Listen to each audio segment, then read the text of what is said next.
I got it playing on two chat. Oh, oh, fake muscle, fake muscle. Yeah. Welcome everyone to another episode of Wednesday Night Live. Hope everybody's had a great week. We're back. No issues with YouTube, as long as we be good boys and girls. And I'm talking to you down there, Paul. You be a good kid. Don't get us in trouble today. Tim, you're doing the see no evil, hear no evil, speak no evil. Mm. That would be a shitty channel if we just stood here and didn't say nothing, just stared at the camera the whole time. Well, we could just reverse kind of like what we talk about, and then just reference pave all the time without saying the actual word. Yeah. Oh, that would be. Wait! We're playing charades.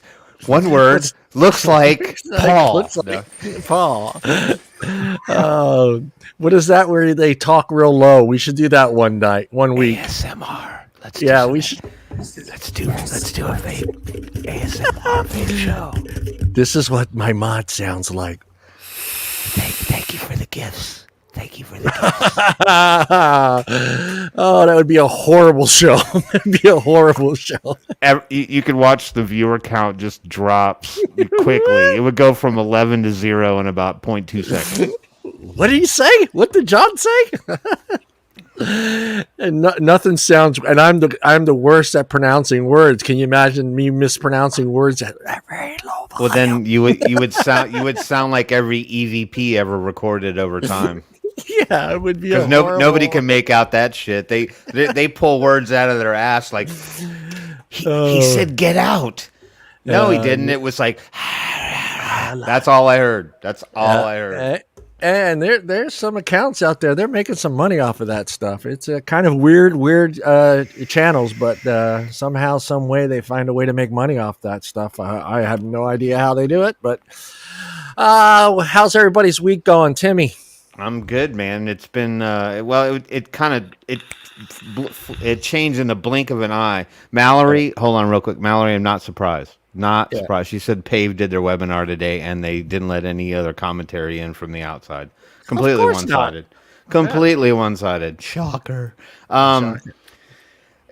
Everything was going fine. Monday was a really good day. I was getting ready to go through the motions of a Monday, and then in the blink of an eye, it turned out that that we were running a sale. That I didn't know we were running a sale this week, and so the wholesale kids went bananas.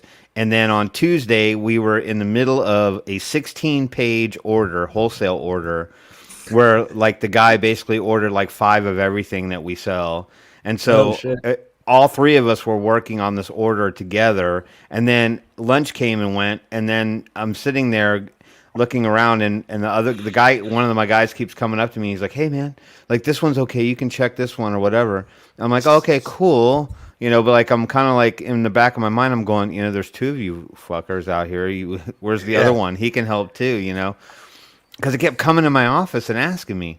I had totally forgotten that the other guy had taken 2.5 days of PTO and he left right after lunch. But he didn't like say goodbye or like, hey, just reminding you, remember I'm leaving at lunch or whatever. Like he was gone with the wind, just bounced. I hate guys like that. No, he's a great kid. I mean, there's nothing wrong with him at all. It's just that he didn't like remind me. And so I thought, I'm like, well, what is he doing? So I'm like walking around the warehouse looking for the guy. I'm looking for closed bathroom doors. I'm looking for, him sleeping on a pallet somewhere. He's gone. He's gone like the wind. That's my buddy. Hey, come over and hang out. Okay, get over there. And about 10:30, I turn around and I look around and he's gone. He just goes to bed. He doesn't. It's his house, dude. It is his house. He doesn't say good. Hey, I'm going to bed. Good night. Hey, show yourself out the door. Nothing, dude. I just turn around and he's gone. I'm like, where'd he go? And his bedroom door is closed. I'm like, the fucker went to bed. Who does that? Who leaves people in their house and just goes to bed? There are those.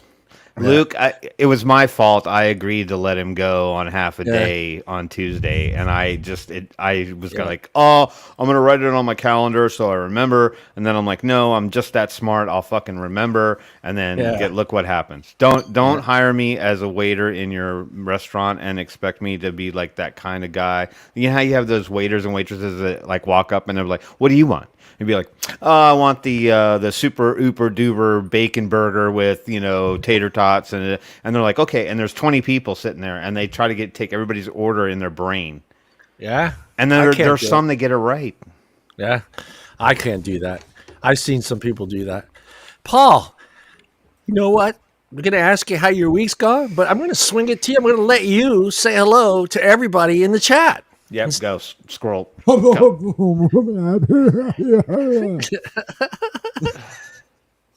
Not a problem. Hello to Bill, Liana, Luke, Shannon, Morgan. Huh? Who else am I missing? Hang on. Daniel. Mallory. Huh? ZampleBox is there. Yeah. Yeah. That hair guy's there. Say hi to yourself. Someone that's got, hair full of metal. Yeah. It's a rock star. He's a rock star. Yeah. Who else am I missing? No, I'm not missing anyone. You got everybody, I think. You got everybody. Pretty much for the minute. Yeah. But yeah, hello to everyone. Curtis is up there. He's at the top. I didn't see. Any latter commentary. Yeah, he came in super early. Mallory and hello, Glenn. Mallory, you're going in timeout for a minute. This Foster's business has to be right. No, you know what I'm going to do just for you. I'm putting a fucking cease and desist on Foster's. All right. Yeah, that's it. Just to mess with you, I'm going to contact Foster's and see if they would like to be a partner sponsor of this show. They'd run for the hills. They'd be like, "Are there any Aussies on the show? We don't want to be seen. We don't want to be seen in the same room." Okay, but here's the really interesting part about Foster's. Even though we created it here in Australia, and yes, it is sold here, but it's absolute garbage now, right? Unless you find it on tap somewhere, like on a proper tap. If it comes in a can or a bottle, don't even bother with it. Yeah. Well, isn't that true with most beers, though? No. Quite the opposite with some beers. They're actually better in a can or a bottle. Mm-hmm. But Canada and the UK went back to the traditional recipe. Oh, fuck's sake. Luke. Yeah. Luke, this episode of Wednesday Night Live is sponsored by Foster. What is their slogan, though? There wasn't one. There wasn't. They don't have there was back in the day, but yeah. What was it? Come on, I know you know it. I just can't remember it off the top of my head right now. I don't remember Foster's. It at all. It's Australian for beer. That's it. I think that is it.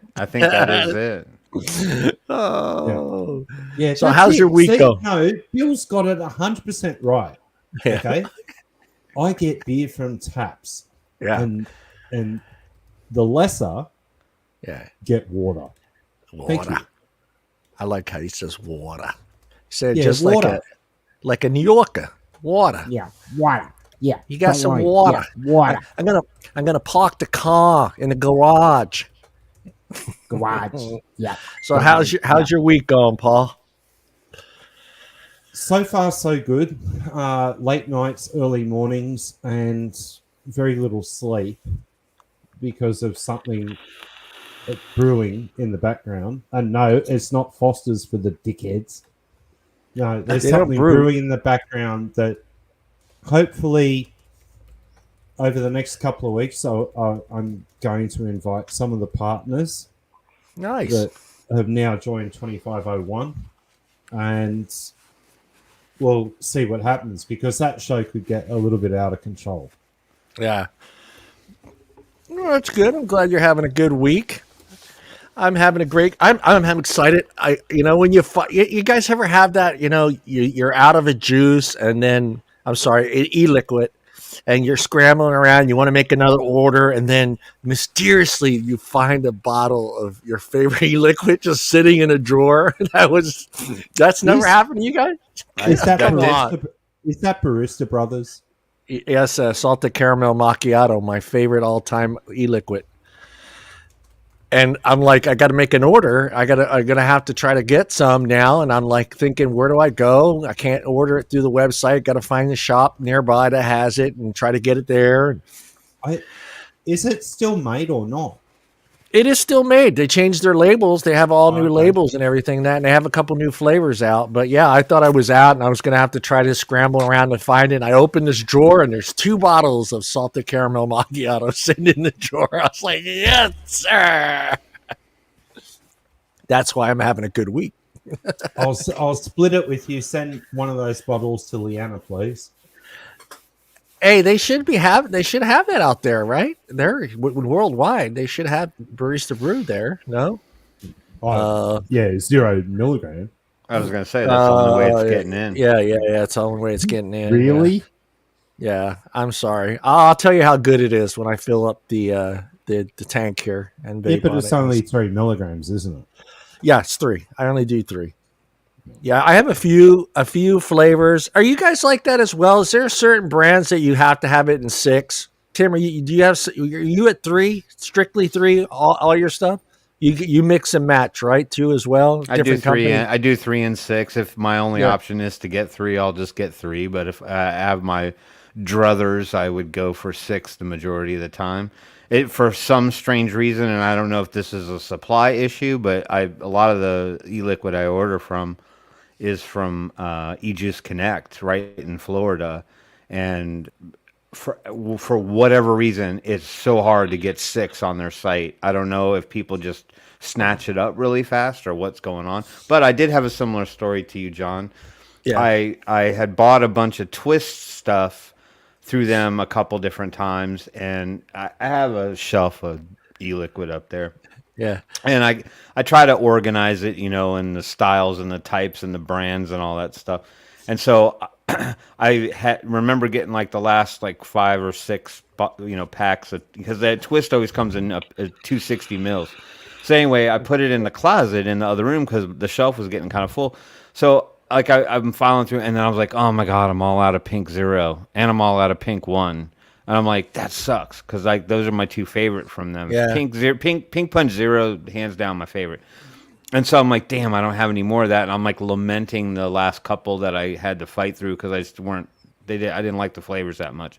And then I was cleaning house on my regular vape shelf, and I'm like, what's behind all this other Candy King and whatnot? And boom, there's a 120 pack of Pink Zero and a 120 of Pink One. So I'm like, Nice. Score.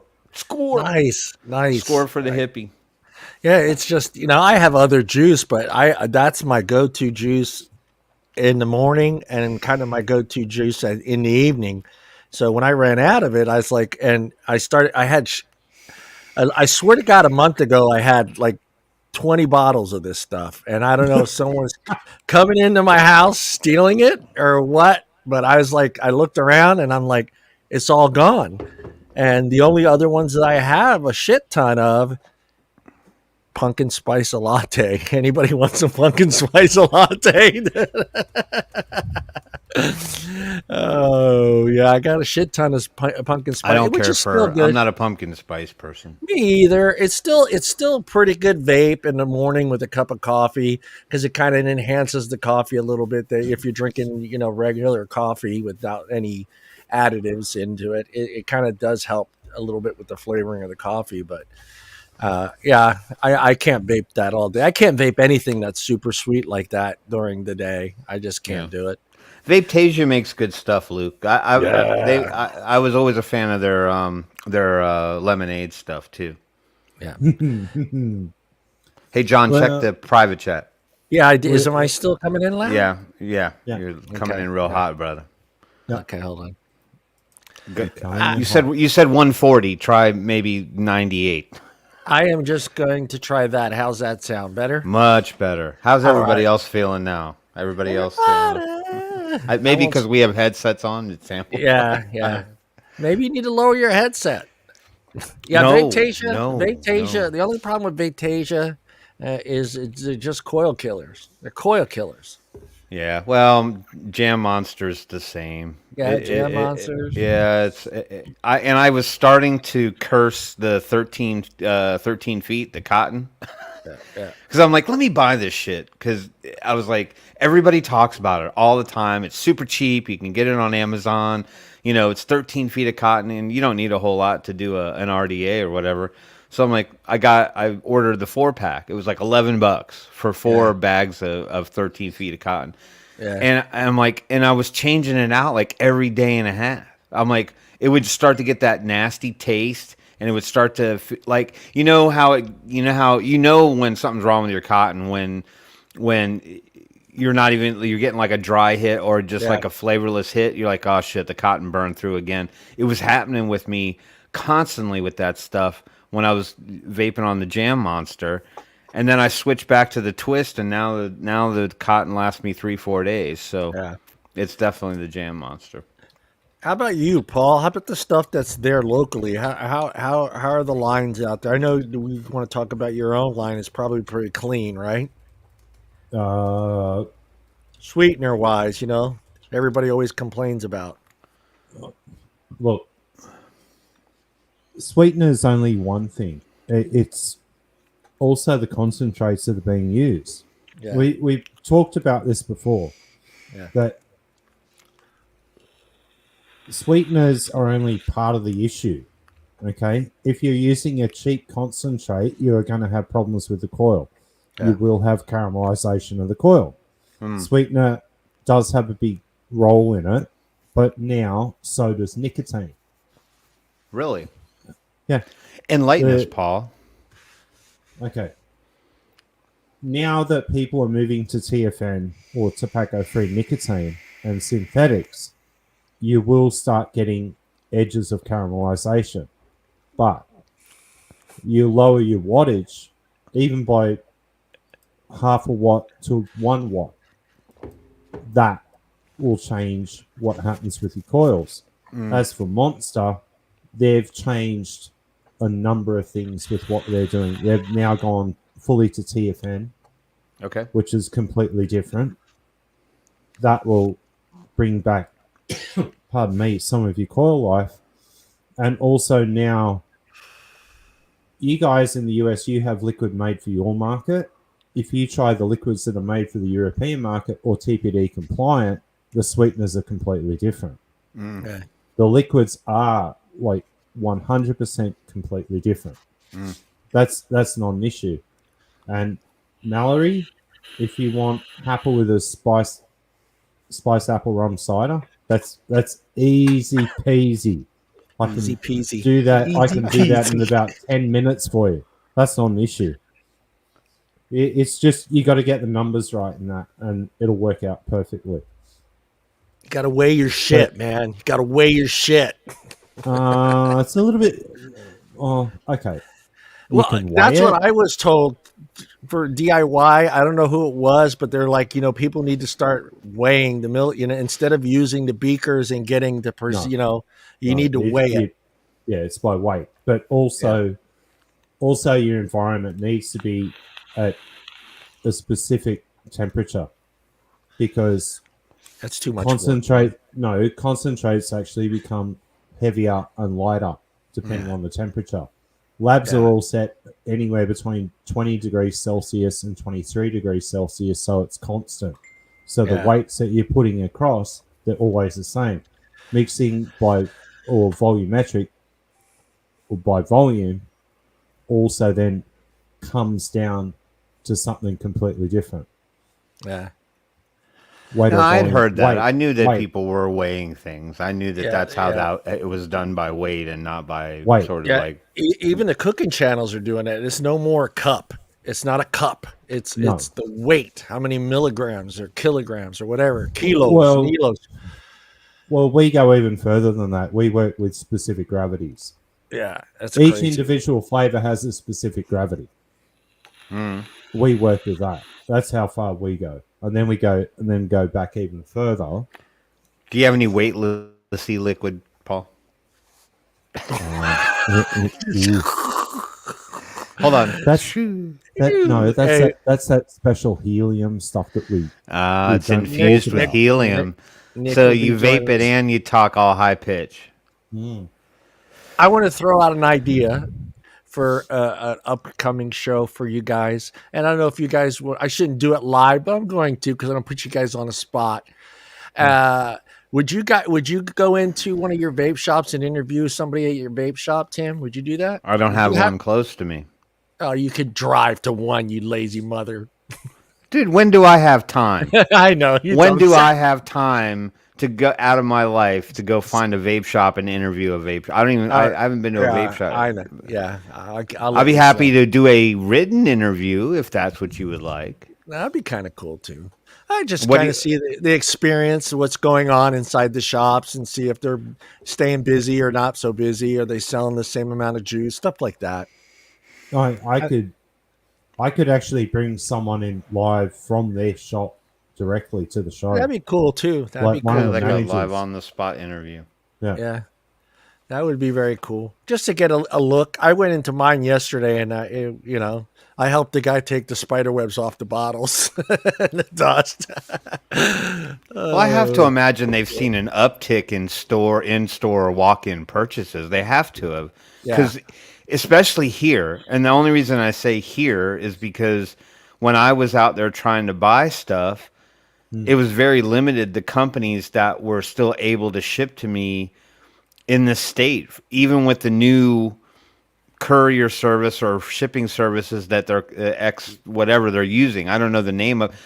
It's not USPS, right? Yeah. So I know for a fact that some of them were using. They just like Element wouldn't ship here, and I think my V Pro wouldn't ship here. 8 Vape wouldn't ship here. Vape Royalty wouldn't ship here. Like really common sites that I'm used to that you would think, you guys would certainly be able to ship to wherever. It's the small mom and pop places that have online stores that are going to struggle. Nope. The weed shops are not slow. They're so busy they're only letting 5 at a time in shops. That's what I heard. There's a reason for that. Yeah, there's a reason for that. Yeah, no, I think it would be kind of interesting. I wanted to get back to. I have not set up, but I still got to talk to the owner because he's still kind of trying to find out if corporate would be okay with me coming in there with the camera because they've been kind of. He doesn't mind me talking a little bit to him about how things are going in the store, one-on-one, but I'm not sure if he wants to be recorded or the store, not the owner. Well, the shop owner actually wanted to be on the internet, but I'd be kind of curious to see how things are going, and I figured we have such, everybody's kind of scattered around. You're in Georgia, I'm in Cali. Paul's in the wonderful country of Australia. Well, Bill Jameson just chimed in, said his store has been doing really well for the last 2 years. Good. Where's your store at, Bill? I'd be kind of curious to know where your store is. And Daniel said his shop is really slow.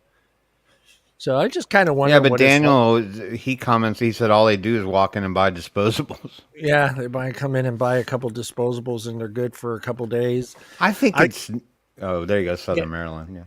Oh, Southern Maryland, which is, they're having issues over there. That's interesting. Yeah. Yeah, we might have to get you on, and we'll have a little chat live from the store. Yeah. Well, I'm just going to guess it, and certain shops may be more niche type areas where the vaping community is a little different. If you're in a metropolitan, commercialized area, you're probably going to have the disposable people wandering in. If you have a slower, more semi-urban type town, where there's a strong vaping community and everybody's building coils and doing all that other fun stuff, you're probably going to get a different type of customer market. Yeah. You did an article a few weeks ago about Redwood City. I remember that. Do you know if that passed? I forgot to ask you. I could do some research while we're online. That's where all my cousins are, and they said the shops over there are packed. They're packed, and it's all, which is funny as hell because they're all internet people that live out in that area. They're all, work for Google. They work for, Microsoft. They work for, who else is out there in the San Jose area, Redwood City, Silicon Valley, Menlo Park, that area. And she said the shops were really busy, but the same thing. A lot of people are going, like my cousins, all of them are vaping disposables. I've tried. numerous times to give them a device to try out, and they just don't want to deal with it. It's easier for them to walk in, they buy 3 at one time, and they don't come back for a couple of weeks. But I'm happy for all of them. My family, all my family, and my cousins, we're all smokers. We all grew up smoking really early in life, and we're all in their 50s now. But it was nice to see at my dad's, of all places, at my dad's funeral, everybody outside vaping, and I was like, Yeah. whoa, what the fuck just happened? I was like, everybody's usually smoking Camels. We're all Camel smokers. Yeah. But it was pretty cool. And then I started asking them. She goes, no, they got a couple shops in Redwood City. They do really well. It's a high end client, so they don't give a shit if it's $25, $30 for one device. They're going to buy 2 or 3 and walk out and come back in a few weeks. But I'm just glad that they all put it up, and when they didn't even know I was vaping, which was hilarious. I was like, dude, I do a show. I take, but it's good. Did you see anything? I hate to inform you. It says on December 20th, 2021, the city council adopted an ordinance prohibiting the sale or distribution of flavored tobacco products, electronic cigarettes, and electronic smoking devices in the city of Redwood. Yep. It prohibits the sale or distribution of all tobacco products in pharmacies as well. Wow. So yeah, they got hammered. I wonder where they're going. I'll have to talk to them to find out where they're going to get stuff. Yeah. But yeah, we will be talking about our topic here in a minute when Nick gets in, because I kind of want to get his perspective on different things that we could do to try to get media more to do more proactive, pro vaping articles and stuff like that. So we're waiting for Nick to come on. Unless you guys want to touch a little bit on that, what do you think, Tim? What do you think? What would we have to do other than forking out tons of money to get a pro vaping article out there from a major outlet, newspaper? I think you would be hard pressed unless it was libertarian media channels or something like that. People who actually support individuals' rights to decide what they feel is best for them and what they can do or not do to their bodies or whatever. But I think if you're when you're going, at least what I've seen since the Valley situation, whether it's liberal or conservative media networks, especially major media networks, they're gonna talk to the narrative and whatever makes it seem like they're the reporters of the crises that break out across the world. So to get them to carry a pro vaping thing, I think, what one channel I think should do is equal time, right? I mean, we know media likes to talk to the narrative, or at least the sensationalism of a particular subject matter. So the teen epidemic, or youth vaping epidemic, or the Valley, or whatever it is that makes people scared, nervous, worried about something. Gotta act. It's very rare that they will like to talk about something that is positive, unless it's like somebody giving food to the homeless or something like that. They'll love to talk about that stuff. But I think that someone should do an in-depth series on it, like a 3-part series, and go ahead and get both sides of the argument. Go ahead and get a couple antis and whatever you want, and then go and get and I don't mean ground level. I mean, it's easy to go out onto the street and go, hey, so we're doing a piece on vaping, what do you think? And you can, then you can filter what answers you want played. You might interview 100 people and you like 20 people's answers, and that's who gets featured on the show. I'm saying go get respectable doctors, scientists, antis, pros and con people on the same subject, and let them both speak to it. They don't have to sit in the same room together and debate. I'm just saying, do like one show about the negative, then do one show about the positive, and then do a final wrap-up show where you pull in other elements of the community and the stories of the people that say it helped them, and then some of the people who say how it may have impacted them negatively in one way or the other. But be truthful too. Don't talk about vaping in the conflational sense, meaning, is that a word? Conflational? Don't conflate it. Don't misconstrue the idea of EVALI with the nicotine vaping crowd. Be clear and concise and say the EVALI was attributed to this based on the testing and the results and what the CDC eventually found out. On the other hand, you have this, and this did not necessarily play a role in causing EVALI. Some of these people who were vaping THC carts may have also been vaping as well, but because it's e-cigarette soup, it gets misconstrued. Do an honest piece on it. Yeah. Just do an honest and do what journalism is intended to do, and that is present the argument or the facts and let people make a decision for themselves. Don't play to one side or the other. But unfortunately, in this case, both conservative and liberal, large, influential media networks all talk to the negative. That's maybe the one thing that they're consistent on both sides of that media argument. Yeah. Paul, you want to touch on that? Yeah, Yeah, you got. I really want to get into this one because that same network is. I've been interviewed by them twice now, and I've been speaking to Colin, and him and I actually want to get in front of this before it gets any worse. We're trying to get an interview with them, okay, and I'm also trying to get a copy of the autopsy report to send to someone in the US who was a PhD.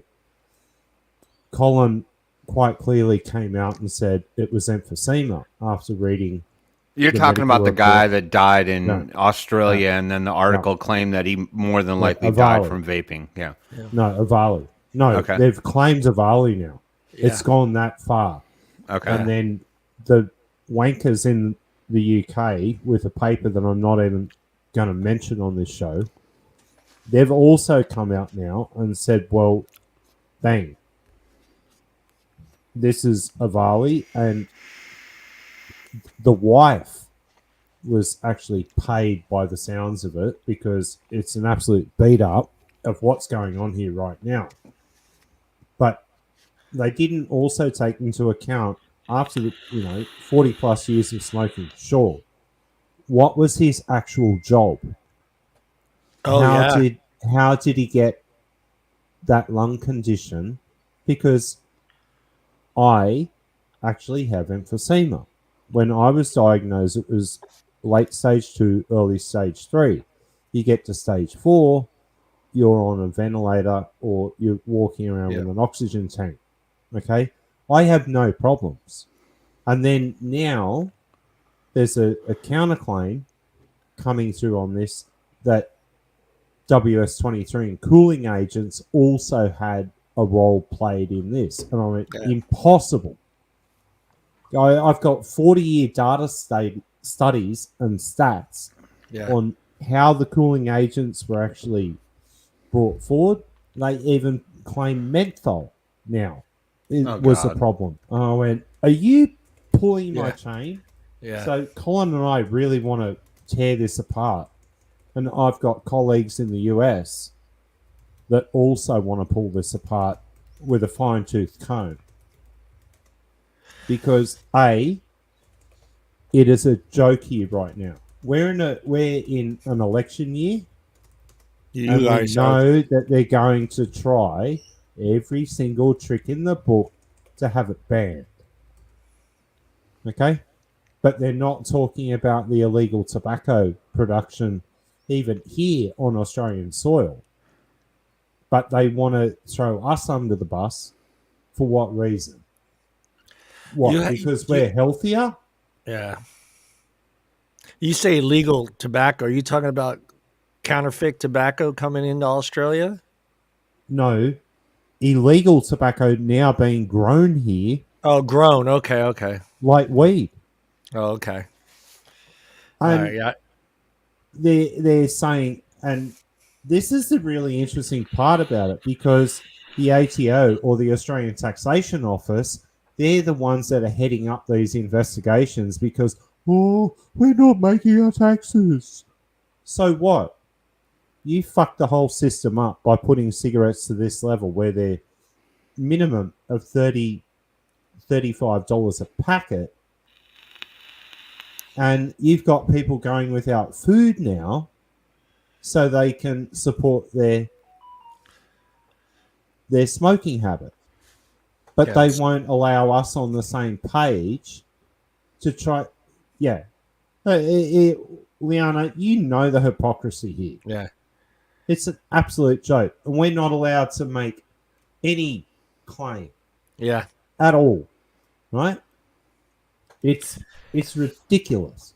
Yeah. But do you think it's, I hate saying it, but do you guys think it's a little too late? For what? To change people's opinion on vaping now. I mean, we've had 10 years of just being hammered. Social media, news outlets. Okay. The Australian government owns a couple of plantations. Yeah, right, Bill. But guess what? They're not on Australian soil. Yeah. Guess where they are? Fiji, Papua New Guinea. They're not actually on Australian soil. Yeah. There is no tobacco production. There is no tobacco production anymore in Australia. None. It's ridiculous. Yeah. It's like the coffee crop. Absolutely ridiculous. Sorry? I said it's kind of like the coffee crop. Oh. I don't want to get into coffee, but you know what I'm talking about. Yeah. Please don't. But do you think we're a little too late? I think it might be a little too late to try to persuade the media to be on our side arbitrarily. If we just, it's like the eternal Facebook battle, right? You know, I mean, we all experience it every day. We get in our feed, and there's always those people that just love to stay in the political lane or the social justice lane, and they've got friends who live on both sides of the coin. And they talk and talk and talk and talk and talk and try to make all these points and stuff. And I'm sorry, no matter how hard you try, you're not going to persuade someone who's already made up their mind and feels exactly opposite to you. Yeah. It's rare you're going to convince that person to see things another way and be like, oh, what the fuck have I been thinking all this time? Why didn't I see your point? Now finally I get it. And maybe some people have that epiphany. As for the media, they're not driven by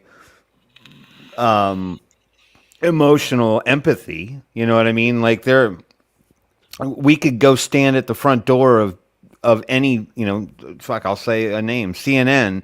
They're right here in Atlanta. I mean, we could all have a thing and get everybody to show up and go down to the CNN headquarters and stand at the front door and go, come on, just come outside and talk to us, and like have like legit conversation with them and go, look, here's I brought 150 people with me today.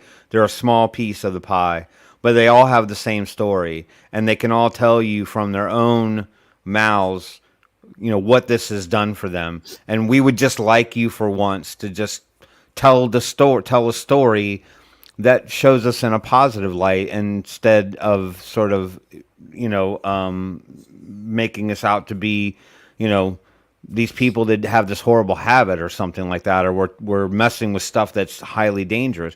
The media is driven by wherever they think it's going to bring them ratings, and I don't think that they would sit there and go, you know what, we should tell this story. It's going to get us ratings. No, they want the mom of 3, you know, who's trying to figure out how to raise her kids in this crazy world, hearing, well, don't let them vape. Vaping's bad. They got a youth epidemic. Don't let them vape. It's just going to ruin them. It's going to ruin their development with that nicotine. Yeah. You know, they're going to they're going to make it sound. Is it too late? It may very well be for media, and we may never had a shot with the media. Yeah. I mean, I've heard some people talk about paying newspapers to run ads. I mean, is there enough money that we could come up with for a paper to run a positive ad? Say we were to get no. Look, Nick's shaking his head. No. No. How about in Florida? No, not even in Florida. It's striking. Time out. Bro, Time out. do you realize the amount of money something like that would cost? I just caught the tail end. So Yeah. Thank you for inviting me. You're the man. Are you seeing you guys as always? Are you on the X Factor now? Is that did they hand out hats for being on the X Factor now?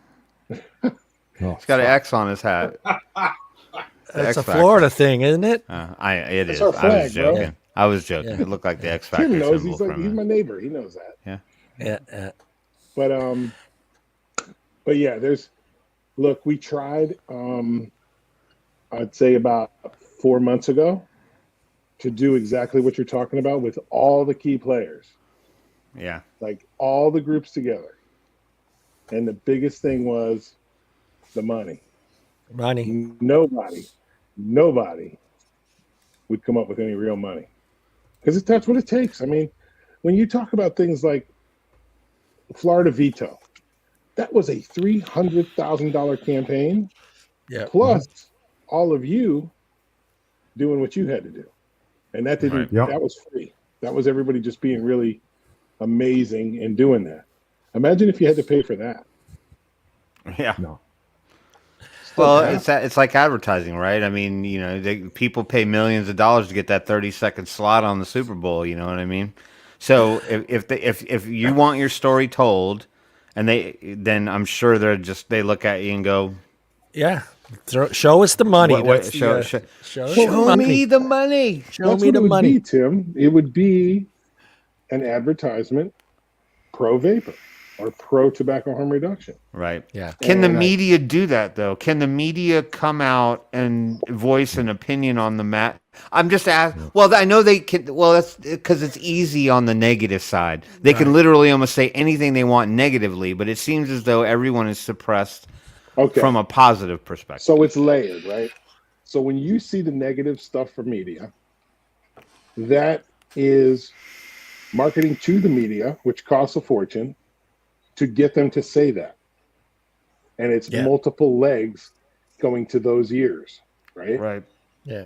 So to change that now, it's a little late to get the positives out because there's so much negative. Now, it's not the end of the world, but you would have to work really hard and spend a really lot of money to change the public optics. Right. And once you change the public optics, then the media hounds pick it up and start running with the positive stuff.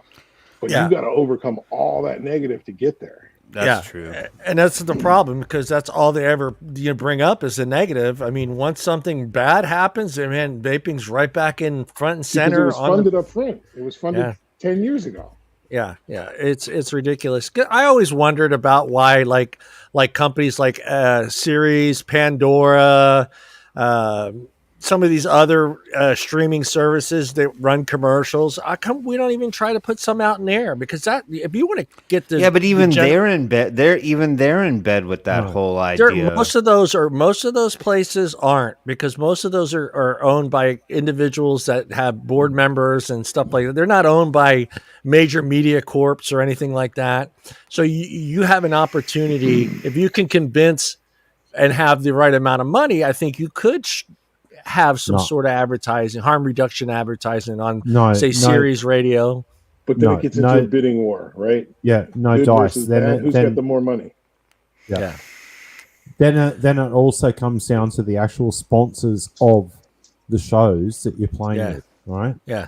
Some of these sponsors have already been burnt, right? Yeah. When we've even asked them for $1 in the past, we thought with certain campaigns that we would have gone forward, but honestly, to make any impact, you're looking at roughly $100 million to do some real damage on the other side of this.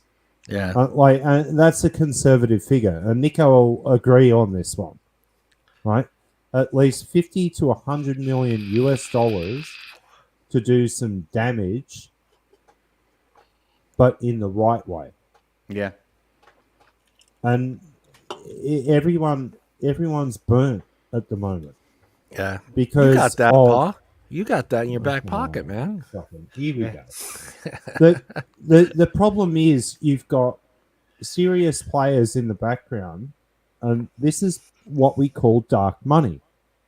The dark money is actually more viable to them than anything that we do on the harm reduction scale. Bottom line, it doesn't matter who it comes from. Yeah. Because even some of the flavor houses that we work with in the background are then supplying major corporations with their flavors for their products, and they don't want their ass burnt that, oh, well, that flavor comes from there and you guys are involved in vaping. They don't want to know about it. Simple. That's ridiculous. Yeah. Yeah. The 1% of the population dictating what the rest of us get to have is pretty much how I look at it. Boycott. Yeah, I always wondered about that. I mean, I don't understand what needs to happen, and that's why I wanted Nick on there. Do we need another rally? Do we need a rally, but even bigger than the last rally? Is that going to make a difference? See, we get 10,000, 15,000 people show up. John, look, we got like this much media presence on Fox because of that rally. I'm not the perfect guy to ask. Yeah. Because I think if we keep doing what we've done over the course of the last 10 years, we're going to get the same results. Yeah. We need to hit it hard and change the optics and the narrative and everything. And it's going to cost money, and it's going to take a lot of effort on top of that. Yeah. The rallies, we're all in one place. They're just like, shut up. Yeah. You know, and they're great and they feel good, and we hope to get a result, and we actually did get some results on some of them. Yeah. But we get some media presence though. And that's what I'm saying. We had some there. Yeah. We had Spin and Fuel and whatever the hell else there, but you're not going to get the big dogs there unless you pay them to be there, right? Yeah. You're not going to, because we respect, right? We're very respectful rally attendees. We don't burn shit down, you know? Right. Yeah. So, you know, we're responsible and always try to do the right thing. And it's that very thing is what's held us back. Because we're all like trying to, like shop owners, it's like, I want to comply with the regulations. So I comply because I think, okay, I'm going to do this, and then maybe they'll back off. Well, then I'm going to register this as a tobacco store, and they're going to back off. Well, I'll pay this tax, and then they'll back off. Well, I'll do this, and then they'll back. They're not going to friggin' back off. The optics need to be changed. Yeah. Tobacco harm reduction is just that. Yeah. And the other thing is that drives me up a wall is that they always bring up the kids, right? I was a kid, and I smoked cigarettes. So if your kid's smoking vape, so what? Yeah. And I'll never say that in legislation. Yeah. But I'm just being real. Your kid vapes. And Yeah. is he vaping and she vaping while drinking a bottle of scotch? Yeah. Smoking a joint? I mean, I don't know. Yeah. It's like, Right. So what? Yeah. They're vaping. Yeah. Yeah. Where's the list before that they could actually die from? Yeah. Yeah. Texting Exactly. on their phone while driving down the road. Oh, that's no shit. Just don't vape. Yeah. Just don't vape. Well, so I have a question then for everybody as well. I mean, we get it, right? In order to really kind of get front and center focused attention in the media channels, it's going to cost a lot of money, right?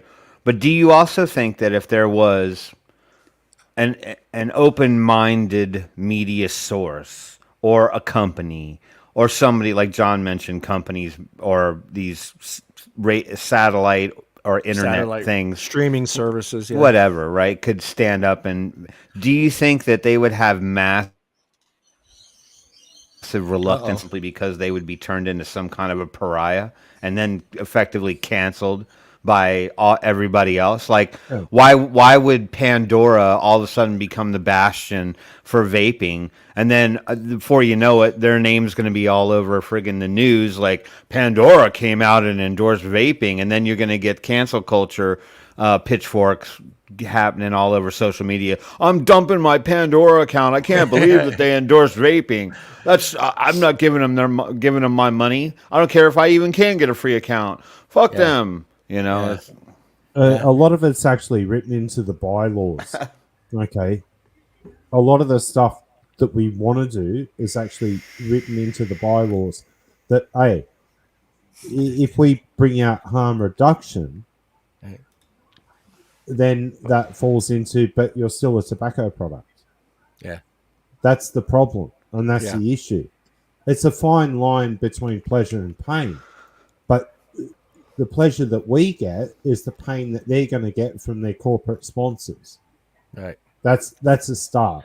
Right. But if, it's the same reason, for argument's sake, but PBS could be one place to start.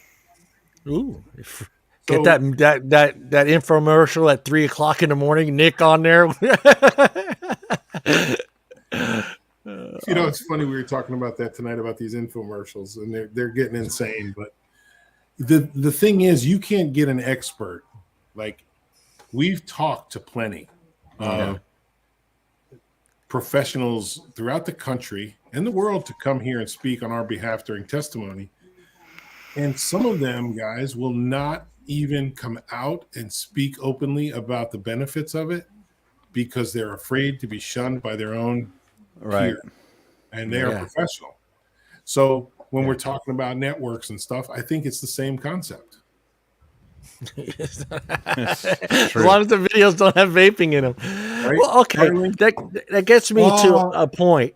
Is it time for vaping, this whole industry, to have a facelift, to change the narrative, to change what it's about, to change the look, change some wordings that we're using to describe it? It's time for that. That's where we're at, right? I mean, it needs to be, like Paul says, though. That's the problem, because I didn't think about it until what Paul just said. We can't really say harm reduction, because that just puts us in that category of cigarettes, and people are just going to associate harm reduction with cigarettes and vaping. It's all going to come in together.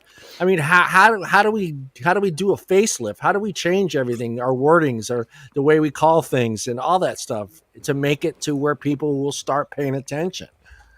Nicotine supplement. A supplement. Yeah, there you go. Yeah. Perfect. Who's just said that? Where did that come from? Is that your wife? I know who that is. I like who that is. I was tripping. I was like, is somebody else in the room? Where did that come from? My wife's like, hello, Dolores. In the living room, and she's listening. Hello, Dolores. Is that possible? Drop Bear says hi. I mean, that's what I think we're at. We just kind of have to change. So we've been kicking that around, right? Because in when we talk to legislators, we found that vape and vaping have gotten a bad stigma. And you're right, the bowl should have been flushed in 2016 when those of us that did complied and tried to move forward. Yeah, it didn't happen. We still have the idiots out there screwing up the industry, and I'm just being real, and I just got to tell it like it is, because I'm not a bullshitter. So as long as they're still around, we'll never be a legit industry. So when you're talking about flushing the toilet, it should be flushed. So the chat says hi too. Well, tell her. Hey, Daniel in the chat says hi too, Dolores. So the flushing does need to happen. It needed to happen in 16. Popular, unpopular, I don't give a damn. It should have happened. Okay? Because there are a lot of responsible people out there that are still suffering from the effects of that, because the bad players are staying in. Now, if you wanted to be a good player, then step up and be a good player. It's simple.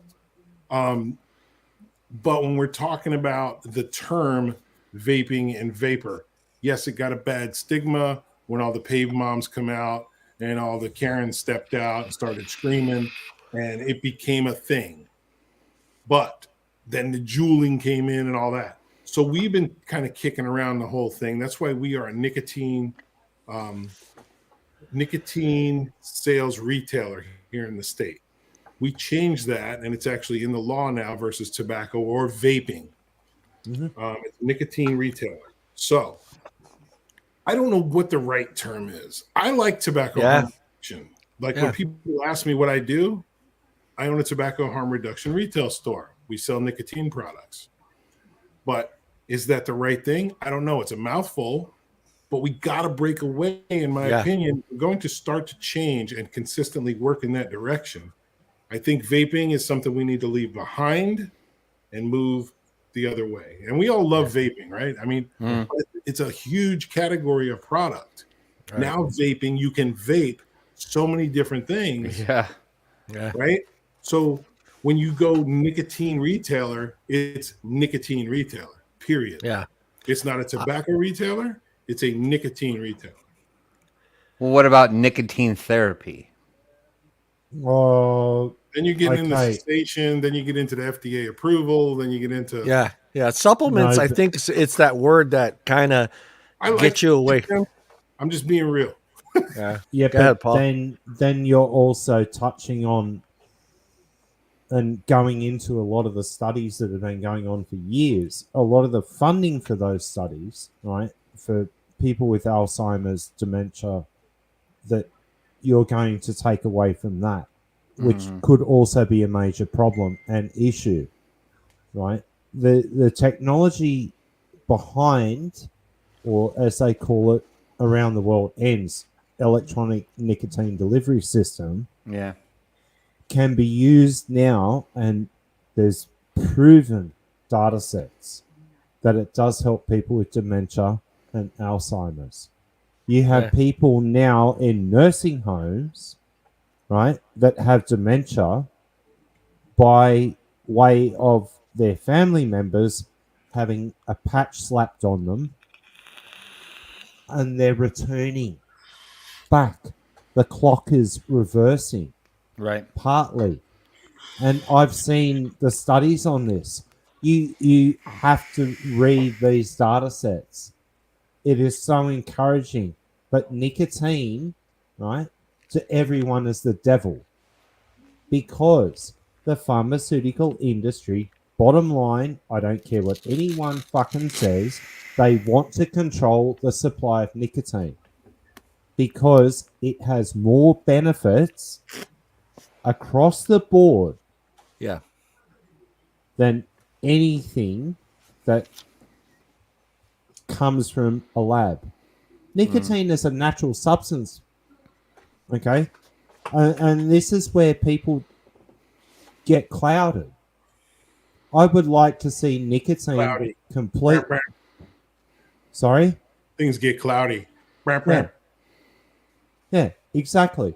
Things get clouded with what we're doing, what the industry is doing, and where we're going forward. If you look at the amount of money that the vaping industry or the tobacco harm industry has actually put into research and development behind the scenes, you'd be mortified.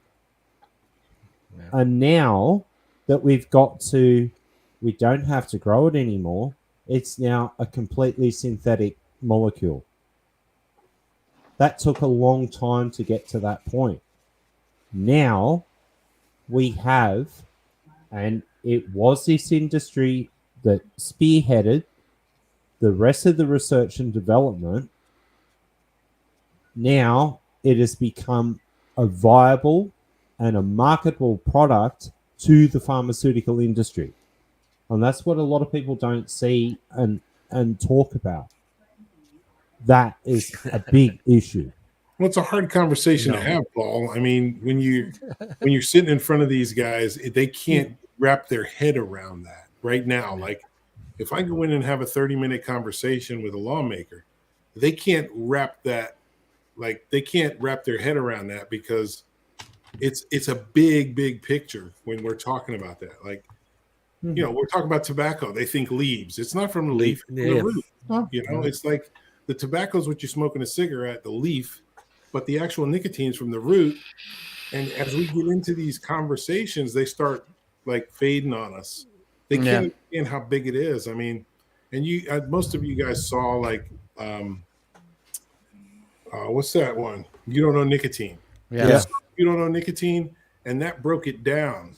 So when you're telling these people this, these people that make these laws that regulate us and other industries, they don't have a full idea of what it all is, and it's sad, but they're the ones making the regulations on us. So the stuff you're going into, you could never tell them, like they don't want to have the follow-up conversation. They want their snippet, their one pager, they're down the road, that's it. Yeah. Hey. All right. Their check. Don't forget their check. But The check. and it's rapid fire, and it's okay. I got to make a decision. I need your best in 30 seconds or 2 minutes, and then I'll see you later. But if they heard that or saw the video, we've dropped videos off the DVDs, and they're like, "Well, I don't think I'm going to look at it. I just need to know what it's about." Like, why wouldn't you want to watch that? Like, it's changing technology. You watched Baby Yoda for half a friggin' year. Yeah. Right? It's like had time for that. Yeah. Yeah. I'm surprised that wasn't boycotted. Well, to Nick's point, you know, I agree, right? From a politician's perspective, they've got so many issues that they need to, quote unquote, be responsible for and comment to, that I can understand to some degree how they may or may not have specific enough time in their regular life and daily schedule to focus on something that is bigger than what they can perceive. Right. But you'd think that some politicians somewhere, even though they've learned how to, you know, cliff note their entire life, you know, or be paid to talk one way or the other, that they'd be like, you know what, maybe this merits a little bit more looking into, because I didn't understand. I didn't realize that this was as big and there's so many facets to it other than just what I kind of get from my colleagues or the ones that are allowed to come in and speak in front of us, who are kings at delivering the 2-minute message. You know what I mean? And Tim, to your point, 100%, thankfully we have those lawmakers in Florida that will take it to the next level, ask the questions. Now, not all of them, but more and more each time we go up there are more likely to ask questions and dig a little deeper and say, you know, I will look at this video, or I will read the Royal College of Physicians report, because we always take them a book of that. And they will seek it and pick it out and do things. And we see it in the way they vote against bills. Like, we're seeing the results of what they're getting and what they're understanding and what they're receiving in our conversations. So they do exist. It's just a matter of, you got to find them, right? Right. The only way you do that is go out and meet them. But once you find them, you keep feeding them more and more, and they want more and more, because, you know, a lot of these guys are doctors and dentists, coroners, for crying out loud, and they're just like, I want to hear it. Some of them are in the cigar industry. Big time. They take it serious, and they do understand it. And again, Florida, thankfully, we've got some good people here, and they've moved up to DC and stuff, and we still talk to those guys that are up there, congressmen that call up and maybe ask a question. But it's a constant thing, but they'll never get it all in one shot and be like us. Like the stuff when you started using this product that you chose to educate yourself on. Right. I'm not supposed to use educate, but I just did. Because that makes them feel bad. But you chose to research it and do your own stuff and understand it. Whereas if it doesn't affect them, they're going to take what they hear. Vaping is tobacco. Smoking is bad. Smoking kills. That's it. Yeah. It's easy to understand that. It's easy. My parents died from cancer. They died from smoking. That's it. It's easy. You don't have to do more work. It's just like your vapor who comes into a shop, buys their nicotine product and their device every week and their coils, and goes home and never contributes to any advocacy or make any phone calls or anything. It's like, I don't want to be bothered. I got the product. I'm good. And that's cool. Yeah. But it's the same thing, you know, that we see. Well, you think too, I think a lot of it too, because I ran into a couple of them, you know, and I sat and talked to them, but you can almost sense that it's not an important subject to them. It's not in the grand scope of things. You know, vaping is so far down below their list of things. You get that sense of feeling sometimes, Nick, when you're talking to those it's like, hey, dude, you know, there's a war going on over here. You know that, you know, people are not eating. I mean, vaping, when you look at it nationwide, where it sits, as far as some of these congressmen and senators, it's down there in the basement somewhere between some books. It's not something they're really focused on. Each session is pressing bills, right? Yeah. Like this year, there's a lot of Veterans Affairs stuff and benefits and COVID stuff and mandates. And at the end of the day, they all have to do the budget, right? And different states have different timelines to do that. At the end of the day, they still have to do the budget. So the best way we found is to hit our industry and correlate it with the budget. How does our industry economics and revenue correlate with the budget? Now it starts clicking, right? Now it's like, oh, I get it. So you got to make that bridge. Now, again, we're very fortunate to have legislators that over time have begun to listen, and we've and a governor that pretty much smacked down a bad bill that was unanimously voted on both House and Senate, and he smacks it down and says, we're not doing that. So they're a little reluctant to try any stupid shit going into the sessions. Thankfully, knock on wood, there's my dog. He thought I just knocked on the door. But thankfully, they understand, like, if we put some stuff up like this, the governor is not going to stand for it, right? So that's where that's at. We know what triggers your dog now. We know what triggers your dog. We all have. Anybody who has a dog is the same crap. You have many doorbells that ring on TV that I got to deal with in my life? It's horrible. No, I was going to say, are we, is the vaping community, because there's a lot of politicians, man. There's a lot of politicians. I mean, this isn't like there's like a group of 10 that we're just lucky to finally get in touch with. But I mean, they're everywhere. They're at the city level. They're at the state level. I mean, they're everywhere.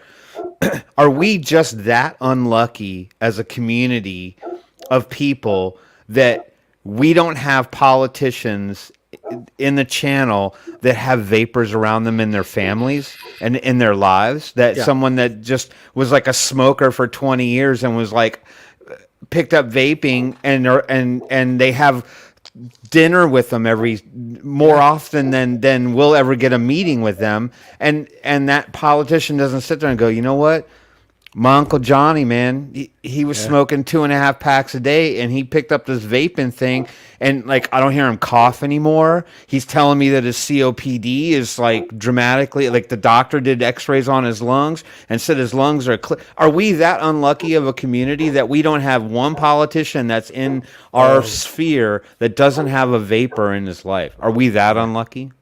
No, I doubt they're becoming more and more popular, those people. Yeah. And they were always popular. They were just less likely to bring it up. But we were, in the floor committee hearings, we're hearing exactly what you're saying more and more. Look, guys, my Aunt Sadie is 50, 60 years old, and she's using Eliquid and those things to stay off tobacco. Now, we don't know the long-term effects, but she's quit smoking and she feels a little better. Those things. But you always get we don't know the long-term effects, but we have legislators that use the product. Right. And we've actually done some converting over time with cigar smokers where now they're using e-cigars and things like that. But it's becoming more and more popular. We're seeing it. And now you're seeing vapors from our industry actually have seats. Right. Seats, They came from our industry and are taking seats. I mean, I met with Ron Marshall, representative out of Montana. We hung out. He was here on vacation. He and his great wife, Deanna, we hung out, me and Dolores, and we talked. And it's, we met him a couple of times. They were here for a couple of weeks. And, Ron was a vape shop owner. And now he's a representative. He said, it's insane. I'm not going to, go into a whole bunch. Maybe you should have him on the show sometime if you haven't already. Oh, yeah. If you have. But we'd he'd love be to a have great him on. guest. And he could tell you some stuff, man, how surreal it is for a vapor to be in the governor's office, right, hanging out. And they all know he's a vapor because, and here's the funny thing, the biggest thing I learned from Ron is that from our industry and getting beat up so much, he learned, as I have, to dissect bills and see what the real root is. And anybody, if you look at a bill, you'll be able to see it and look at all the verbiage and really see what's tied in there. You saw so many states where things are like tied in. Florida went through one, Amendment 9, where they tied in vaping with offshore drilling. Offshore oil drilling. Because all they saw was offshore drilling, and they said, no, we don't want it. Well, that outlawed vaping on the beach.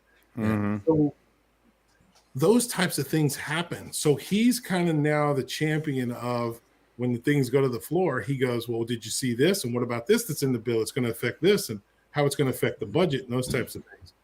Without going into too much detail, that's the kind of things that you kind of key in on. And once you realize it, you can actually go to the heart of the problem and discuss it with the bill presenter or sponsors and try to beat down a bill. Because when they're on the floor, you can't, like when they're in amongst their peers in a chamber, you can't talk then. But if you have an opportunity to speak about it publicly in a committee hearing, that's when you start throwing those things out and everybody's going, yeah, maybe, maybe we shouldn't do all this money, tobacco tax money going to kids. How much does go to actually preventing the kids from tobacco? Yeah. Then they start looking and they're starting to look at their budget and they're like, well, let's maybe reallocate some of this. And hey, those vape guys weren't so stupid. They actually know their stuff, And then you start to build relationships. There's a lot of different ways to do it, but that's one of them. Yeah. So when we're talking about those things, Tim, they're getting used to it. They're using the product themselves now. Yeah. And are greatly affected by it. Whereas you talk to somebody before and you still can and say, you know what?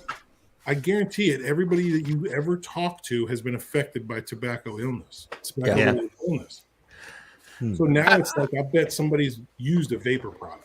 Yeah, I would love to catch one of those bastards hitting a pen. I would just love to catch one of them hitting a pen just once. It would just someone get a photo of them hitting a pen, and I would just be laughing my ass off. Who was the guy that did it in Congress? I can't remember that guy's name. A long time ago. Long time ago.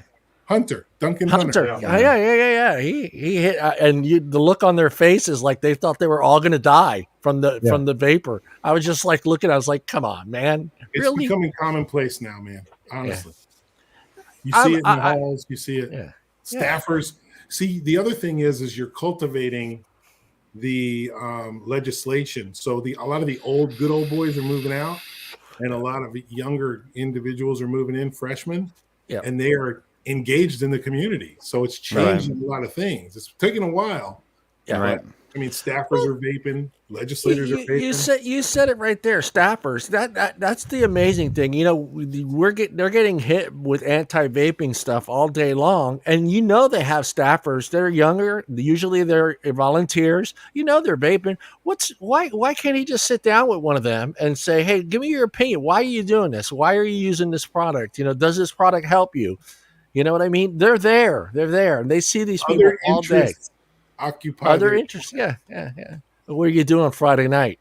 What are you doing Friday night? And can I buy you a drink? I buy you a drink? Well, I know of a staffer in a certain state that uses disposables because she vapes in her office while she's working to keep her alert and awake. And I'm like, hang on, but you were never a smoker. But this helps me. Yeah. And I thought,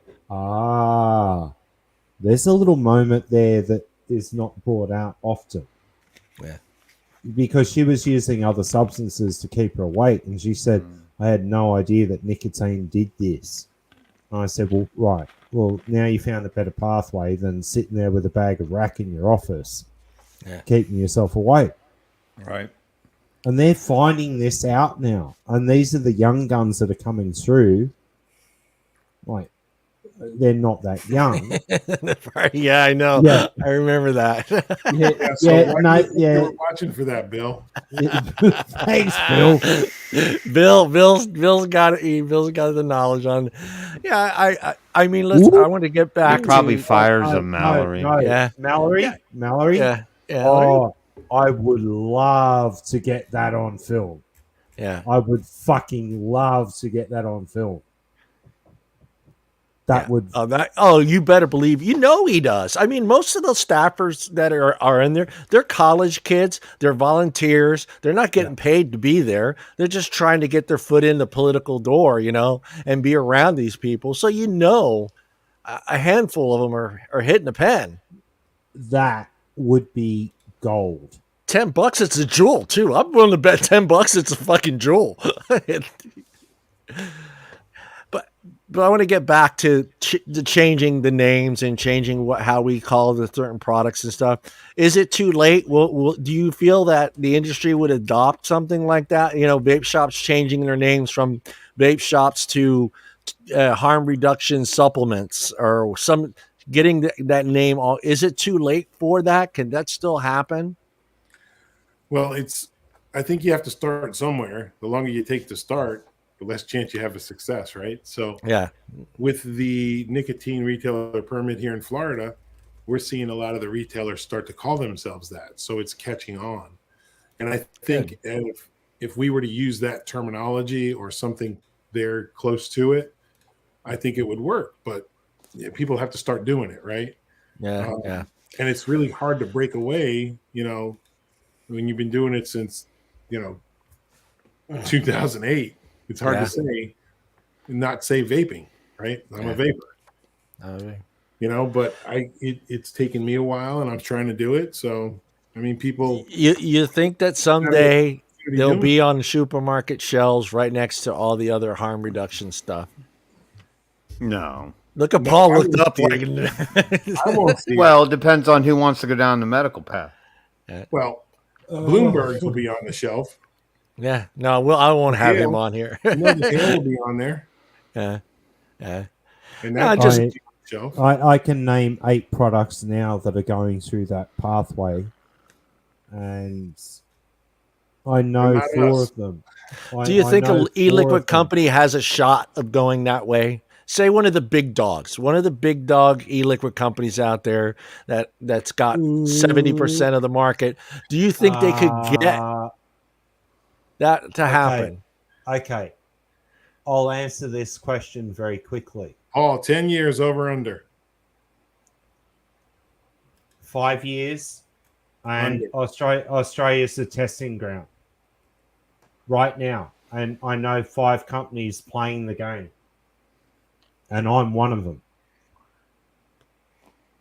I'm testing the waters here in Australia, trying to bring through a medical product right now. And that's the first time you've ever heard me say that. And it's the last time I'm going to say it. You didn't hear it here on Wednesday Night Live. 5 years from now, we're going to look back. Yep. It's actually going to be 5 years. Yeah. All right. That's what I'm saying. Like 10 years down the road, is the average Joe going to be able to walk down a supermarket aisle and see tobacco gum, patches? Oh, e-liquid. Mm-hmm. Yep. Yeah. Some cards, some cartomizers. Nick, with a closed system model, 5 years. Yes. Yeah, closed system. He said bottles. I said bottles. That's like cough syrup. No. Right next to the Robitussin. No. Nicotine is a hazardous product. It'll never be on the shelf. Yeah. Oh. Open in a bottle. In a bottle. Yeah, bottle. In a bottle. No. Bottle probably not so much. Bottle, no. Closed system, yes. Yeah. So you think in 5 years I'll be able to walk down a supermarket aisle, see the gums, see the patches, and then boom, there's some jewel pods sitting on the shelf. Okay. Well, not just jewel, but No, but Australia is the testing ground for the whole pharmaceutical model. And the prescription model was the start of the testing ground. Okay? That is the truth. Australia and the UK. The UK now that they're because of Brexit, they will now be able to lift the levels. And TPD 3.0, we're actually hoping that they lift the levels from 20 to 30 to 50. 50 for high-level smokers coming into this marketplace and I'll answer this in two parts. A, with a titration model, and the medical industry will look at that with a titration model coming from, 2 packs a day down to, a pod every 2 days or a pod a day for people that were smoking 2 packs a day.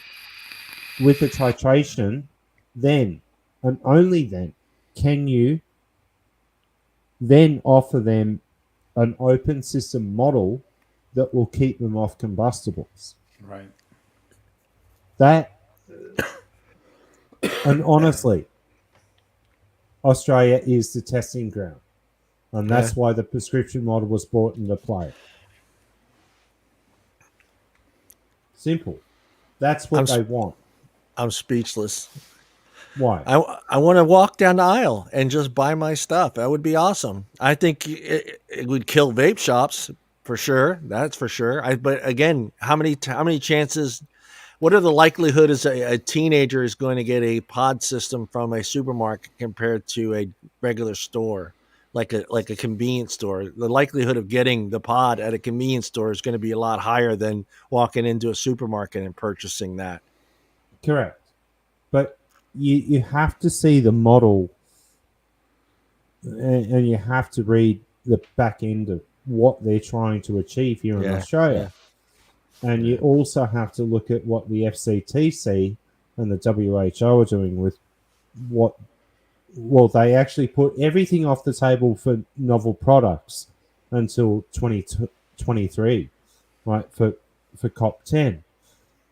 But in that period of time, they're going now through the data sets that they're now getting their hands on. Some of them are actually listening. The European Union has just approved vaping as a harm reduction tool.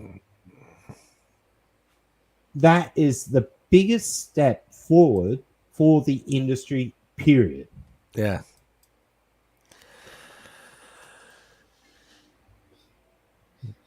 Okay, Daniel,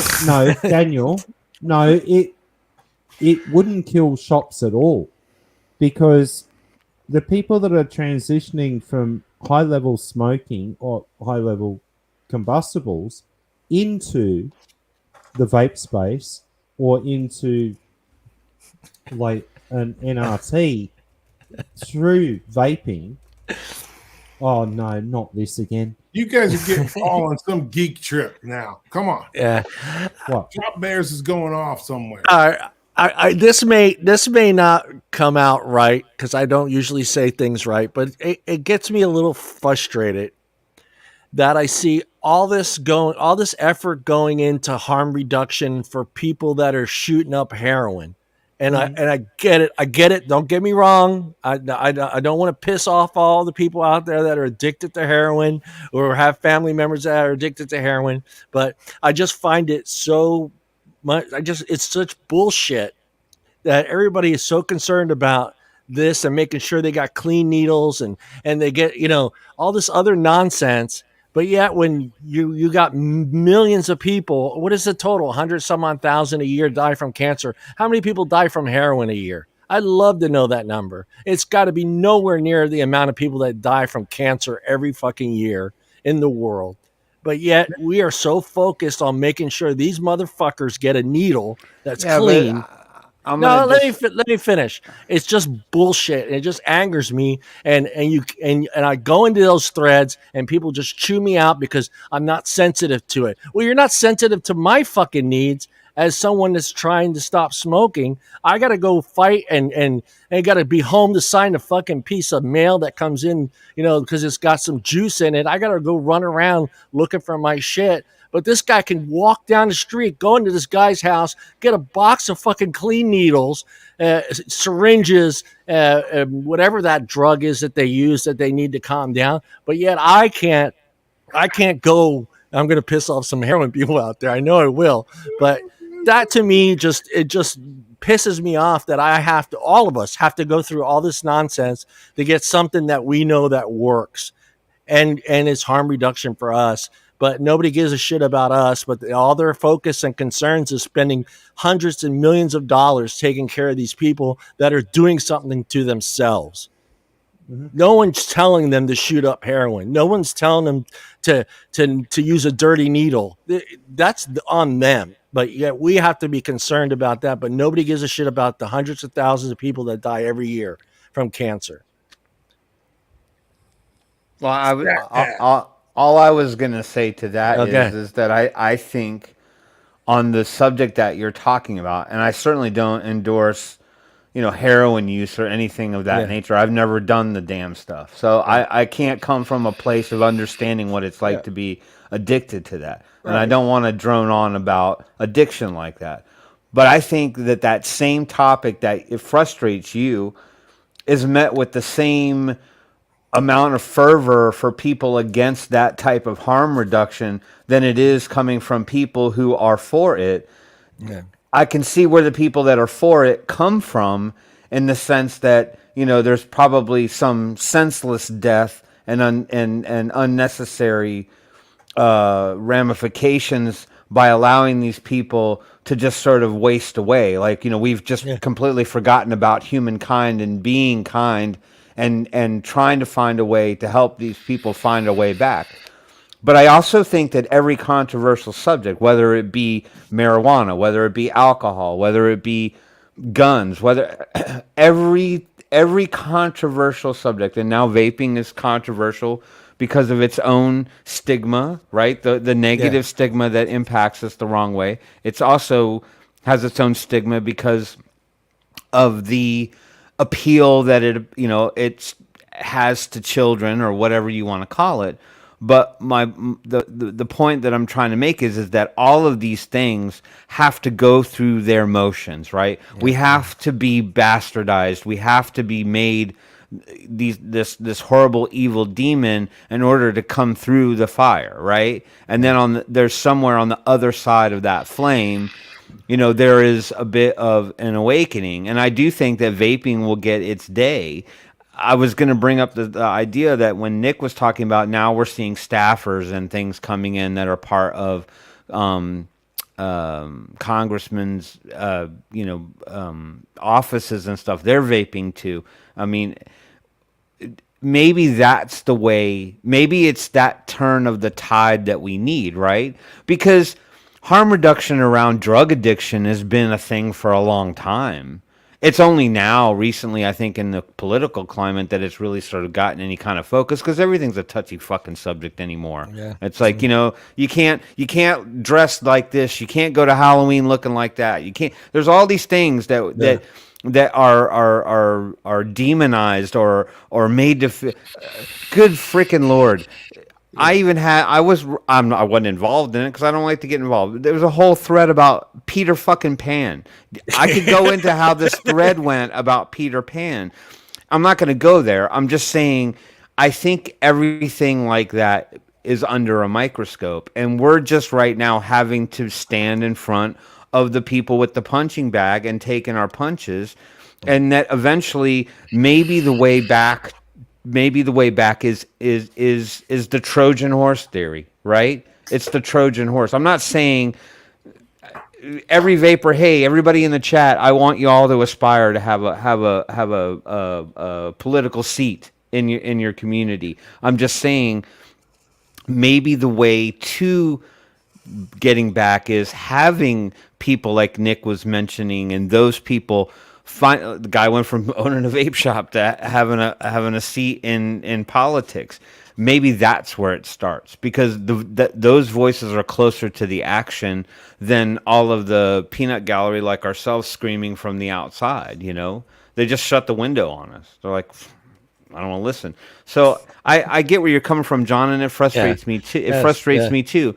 But I just feel like we have to have this fight in order to justify it at the end, right? Otherwise, if people just went, whatever, let's not worry about it. The vapors aren't bothering anybody. It's all that would be the perfect world.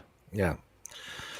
One thing it's done is made us all stronger and more engaged in the industry. Some of us are more outwardly engaged.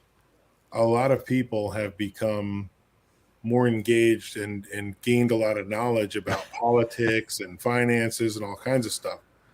John, when you were talking, I did want to ask Paul, though, if it's the same kind of thing with addiction and drugs and stuff, that, or is it still brought up in Australia? Because you're from a different place we are. I mean, is it what you see here as far as what the hot buttons are the same in Australia? I mean, do you have a problem with that, or what's the tone like? Well, we do, but we've got some very good advocates here for harm reduction on that side when it comes to drugs. Okay, we've got Colin, we've got Dr. Colin Mendelsohn, we've also got Dr. Alex Wodak. Dr. Alex Wodak was the gentleman behind harm reduction and injecting. He was the one that actually put forward clean needle exchanges and shooting rooms for people that use injectables. He's now on our side. But the stigma here is that they'll listen to the drug side of the debate, like, and illicit drugs, but they won't listen to our side of the debate because they see it as pharma only. That NRTs are first range, but now liquid nicotine is now a third-rate product as to harm reduction. We don't see it that way. It should be on the same playbook as an NRT. So you could actually walk into a store and get a gum spray patch, and for the people that really like them, the suppositories. Because it's the same playing field, both sides, but we're seeing a lot of tainted data and information coming from Australia, from the United States, now being used here in Australia to argue their points when it gets to Parliament. We have health ministers that do not listen to the science, or honestly can't even pick up a book. These are health ministers that are not doctors, they're lawyers, they're public health experts. That is a huge issue. And we cannot petition the government the way you can. Right, you can't lobby or go talk to them or something. Yeah, They you just can't. put it out. But Tim was mentioned. I mean, to Tim's point, they went through the war and now they're there. So, I mean, we could think about it that way, Tim. There's a perfect example, right? I mean, war on drugs has been going on for longer than vaping's been around. Well, right. Since Ronald Reagan. Well, right, but I Just guess say no. I guess my point is that there's that select few where they're in a different position than us to begin with. Now, maybe if the government gets their way and we find it, this wormhole get darker and darker.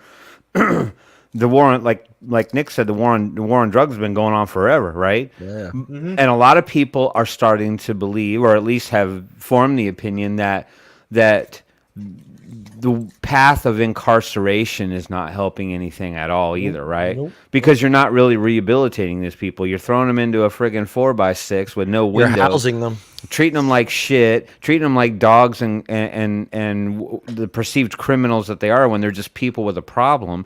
And then you throw them back out on the street and they're like, I don't got shit. I got nowhere to go.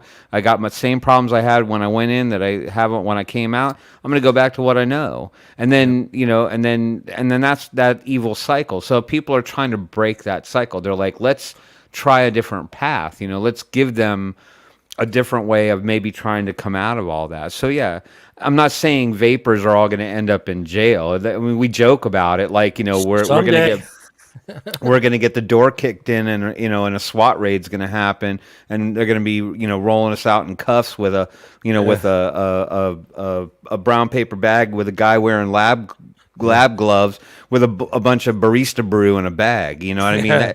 That we joke. FTA. Yeah, but I'm saying we joke about it that way because it is sort of ludicrous to think it would ever come to that point.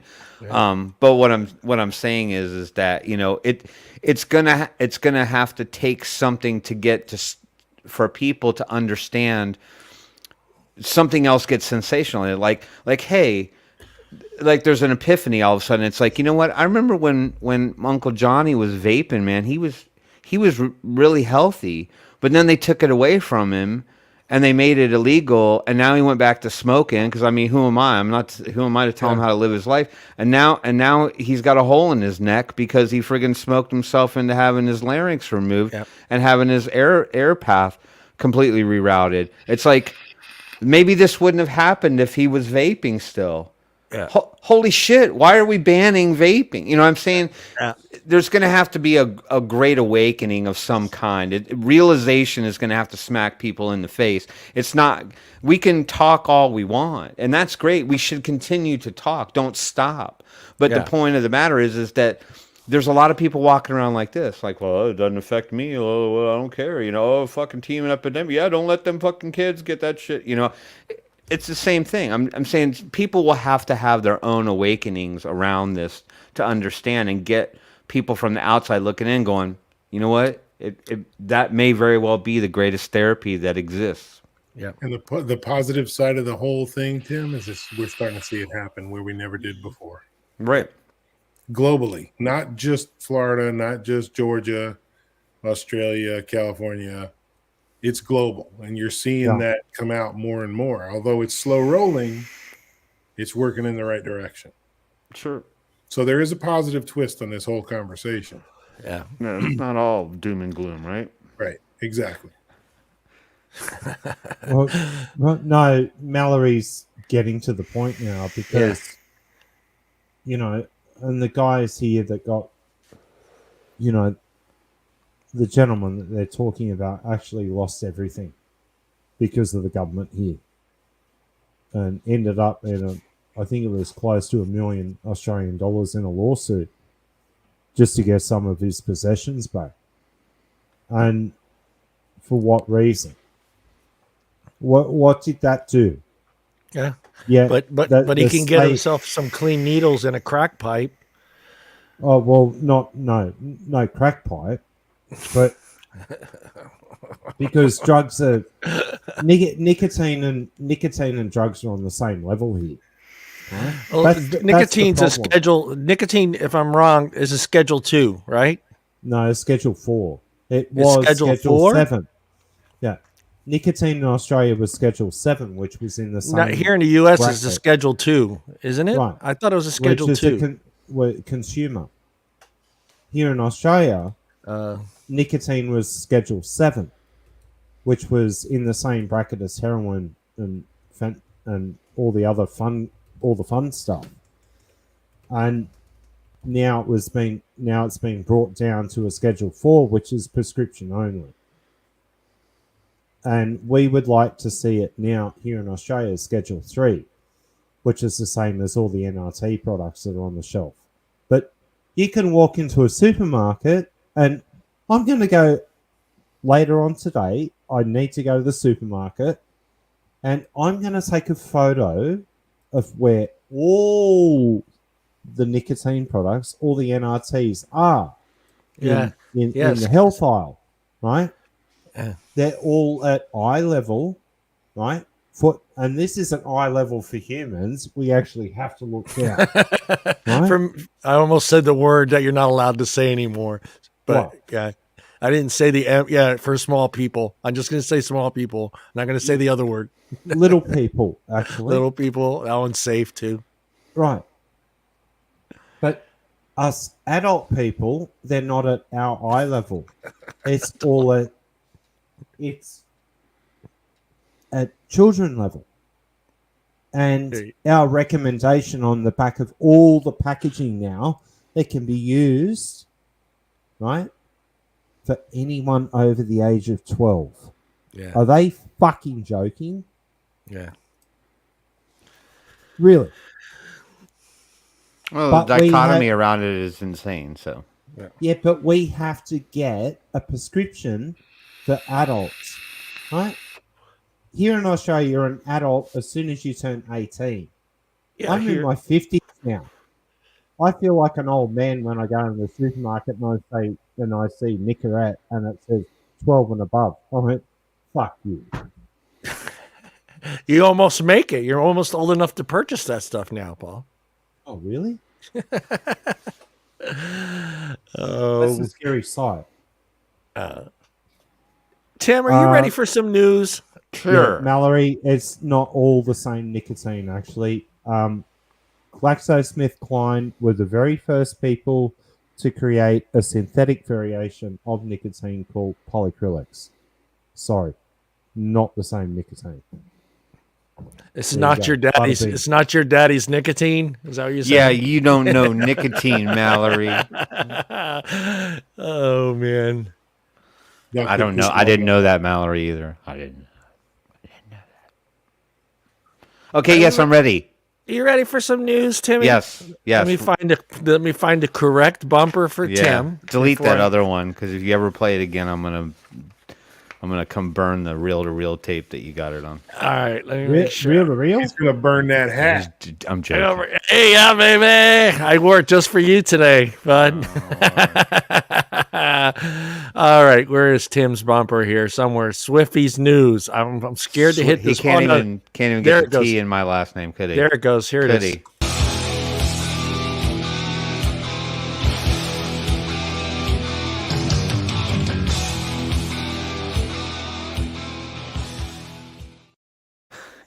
I'm going to take that back into the shop. I'm going to lift the volume up on the music. It's a little too low. And add the T to my last name too. That helps. Swift. Yes. So anyway, I'm a Swiffer now. Everybody, I'm a Swiffer. I'm a Swiffer dust mop. Hey, did you just pick the music? Yeah, we changed it. I finally had a heart-to-heart with John and got him to change the music. I had him ditch the old school Metallica for a little bit more, I had him come up a handful of years into Skid Row era. I went a decade back for his music. Yes, he did. Well, and there's nothing wrong with the Kill 'Em All album. Just from a music perspective, it's a great. It's not their best album, but it's a good album from Metallica. Yeah. It's their roots. Anyhow, all right, let's talk about some tappity tap news. And of course, we're off the happy train now, right? We gotta talk about some negative stuff because Negative. That's just kind of how the world goes. Well, I don't know. I mean, it's kind of negative, but it's maybe not negative in the way that you're thinking. I'm not going to talk about bans and city ordinances. That comes in the advocacy portion at the end of the news. All right, so let me share my screen. All right, got to get the right article up. Sure. All right, there it goes. All right, let me make that a little bit bigger. We're gonna review. We're returning to this story. Does anybody remember this story? We talked about this. This actually seems more recent. I feel like there was another article that came out. Yeah. Yeah, I know. Don't you love it? Like every news source that you get on the internet, they all complain that they want you to sign up and pay that stupid 99 cents a month or whatever they want. I make every page I go to down here, this little thing down here about you have limited articles remaining. Look, bro, I'm only going to talk about this one, and I'm out. I'll probably You'll never see look me at the I'll never look at the Milwaukee Journal Sentinel again. I don't even live in Milwaukee, so it's no. I just want this one. That's all I want. Anyhow, there was a story that I did, or at least I talked on a story that happened. I believe it was late last year, or could it have been the same one earlier this year? Where It was there was last year. It was last year. Yeah, Tim. I remember okay, that and story. it might have been a singular student at that time, but this centers around multiple children. Apparently, this happened sometime in January, or very early in the year. A bunch of kids were busted vaping on campus at high school or whatever, and they were then dragged into the nurse's office, and they were with a truancy or a police officer there. The superintendent of the school and the nurse of the school were asked to basically undress down to their skivvies in order to be searched for having vape devices on them because they were all busted at that time, involved in vaping at school. So, of course, the kids, went home and told their parents exactly what happened. made the claim that they were strip searched in order to uncover vape devices on them. The parents obviously went bananas, right? Because it is important to note that all of the kids that were impacted here. Now these are women, these are female and male students, right? So it covered both genders in that sense. However, there was no notification to the parents what the school did in order to go looking for these devices. So the kids felt as though they were strip searched in a sense. And at the same time, the parents were highly upset because of that, just because of the experience, you know, the experience that they were told, and the fact that they were not notified that their child was brought down to the office, and that in order to infiltrate the great vape thing, they needed to, you know, strip them down to their underwear. But now here we are. It's in February. This all happened in January. And after all was said and done and depositions were had, no one's going to face any charges after Suring High School administrators were accused of strip searching 6 female students for vaping devices. They did not mention until later in the article that some boys were also searched as well. Yeah. All these towns. Oconto County DA Edward D. Burke Jr. announced that no one was going to be charged or brought to task from the school board, or at least from the school officials' perspective, and be charged with anything. The students were searched by Superintendent Kelly Casper. If you would like to see what Kelly Casper looks like, there she is right there, with that big, beautiful, pearly white smile. That's Kelly Casper and the high school nurse in January of 2022. The students were told to disrobe to their undergarments by this one right here, and that lady, and that tooth right there was the one that gave the order. So, that said. One student was asked to pull her bra away from her body, but it did not expose her bare chest. No. So one student's statement, of the 6 female students, one student's statement contradicted the version of these events, made the claim that they potentially did disrobe beyond the point, or not disrobe, but at least were forced to expose themselves to this Kelly Casper or the nurse. According to the DA, this one student's account did not match everyone else's, though. The other 5 students stated that they were not forced to expose themselves to the high school officials. So after everybody said what they said, the DA stated that the searches did not fit the definition of a strip search under the state statute because the students' private parts were not exposed. So here's an interesting twist too, although this does defeat the whole idea. According to the DA's statement, 2 students who were searched indicated they were not wearing underwear and were allowed to leave on the leggings that they were wearing at the time. So when they told them that they were not wearing underwear, they said, that's fine, just you can keep your... leggings are like, what are they going to hide, right? Yeah. What are leggings really going to hide? I mean, if you got a jewel in your leggings, they're going to see it. Is that your jewel, or are you just happy to see me? Don't choke. Don't choke. Don't choke. You got me. My humor's horrible. But my point was that they were not asked to then say, okay, well, we don't care if that you're not wearing underwear, off with the leggings. That did not happen. Yeah. So I'm not defending what the school did here. I'm just giving you the facts, right? And they said that when they were in the leggings, that the female officials, I'm guessing Miss Casper and the nurse, were female. I don't know about the police officer. I'm guessing the police officer was male, and I'll get to that.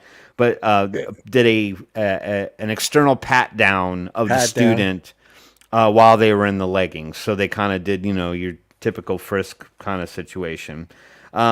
State statute details that any official, employee, or agent who conducts a strip search is guilty of a Class B misdemeanor. So apparently dozens of parents attended a school board meeting prior to this DA ruling. They met on February 9th to talk about the conducted searches. Both boys and girls were searched by a district administrator, nurse, and police officer. In the article, it does lightly mention that the boys were only searched by the police officer and I believe one other person. So there was someone was left out. So that tells me that the police officer was more than likely male and was not allowed to actually conduct the searches of the girl students. The girls, yeah. Right. So all students were caught vaping on campus. One parent said that their daughter was still searched even though she turned in the vaping device. So she got busted. She gave them the vaping device, and they still made her go and do the search. So there's that, right? So the school's going to get away with this one because they didn't take it too far. My question to everyone here, we don't have to ramble on for an hour about it, but do you think the school went too far? Chat, what do you guys think? Do you think the school took this too far? Do you think they should have notified the parents during the confiscation process? Do you think that these types of searches are just unnecessary and are not reasonable? Well, Becky makes a great point. You get less of a strip search for a weapon now, but you're going to strip down all the way down to your undies for a fucking vape device, but you don't get a strip search for a weapon?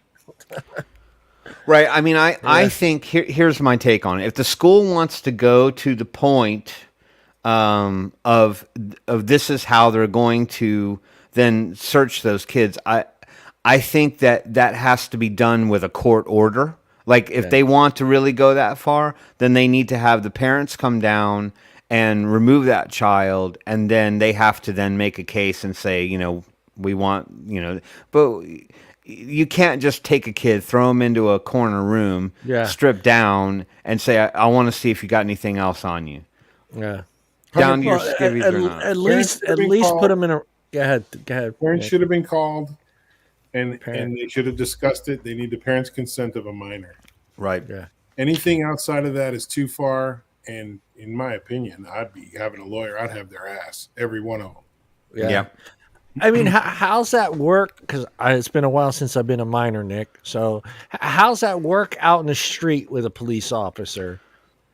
Probable cause dictates everything. Sure. So it would be, a vape device. Come on. Yeah, exactly. It's a firearm, and it's visible, and you pull a car over, and there's visible firearms. Of course, something like that. Yeah. We're talking about a vape device. That's a phone call to a parent if you really want to even step back. Yeah. One of these kids gave it up.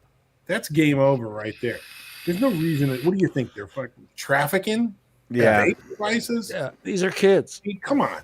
So the fact that this article, I don't, as Tim's reading it, I'm just, my mind's blown that they would even put this out there. There's so much admission of guilt, and it's a hell of a lawsuit and possibly a class action.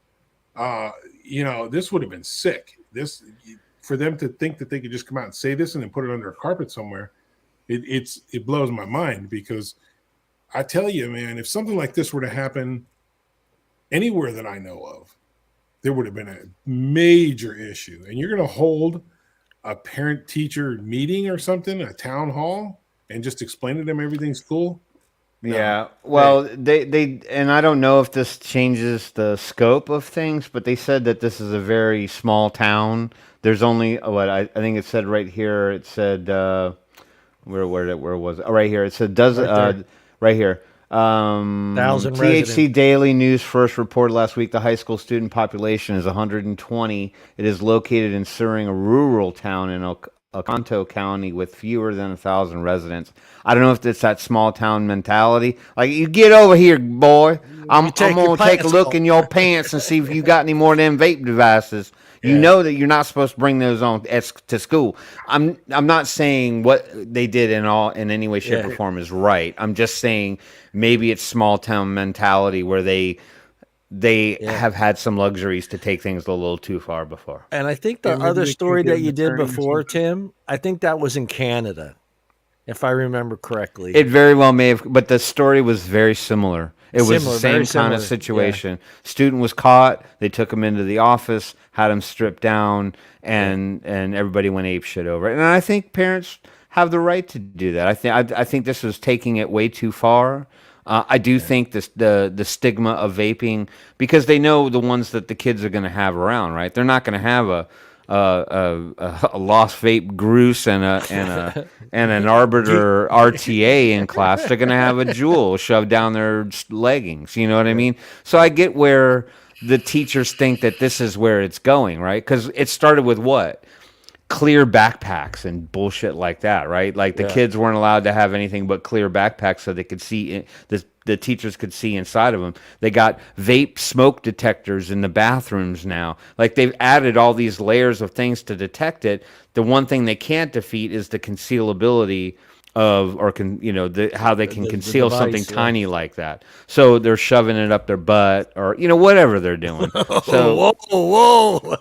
and I don't mean that literally. I mean figuratively. They're tucking it down in their pants or something. You're finding anyway. places to hide. So think about that. Think about how this has gotten to the point now where teachers are doing close to strip searches to find vape devices in the schools.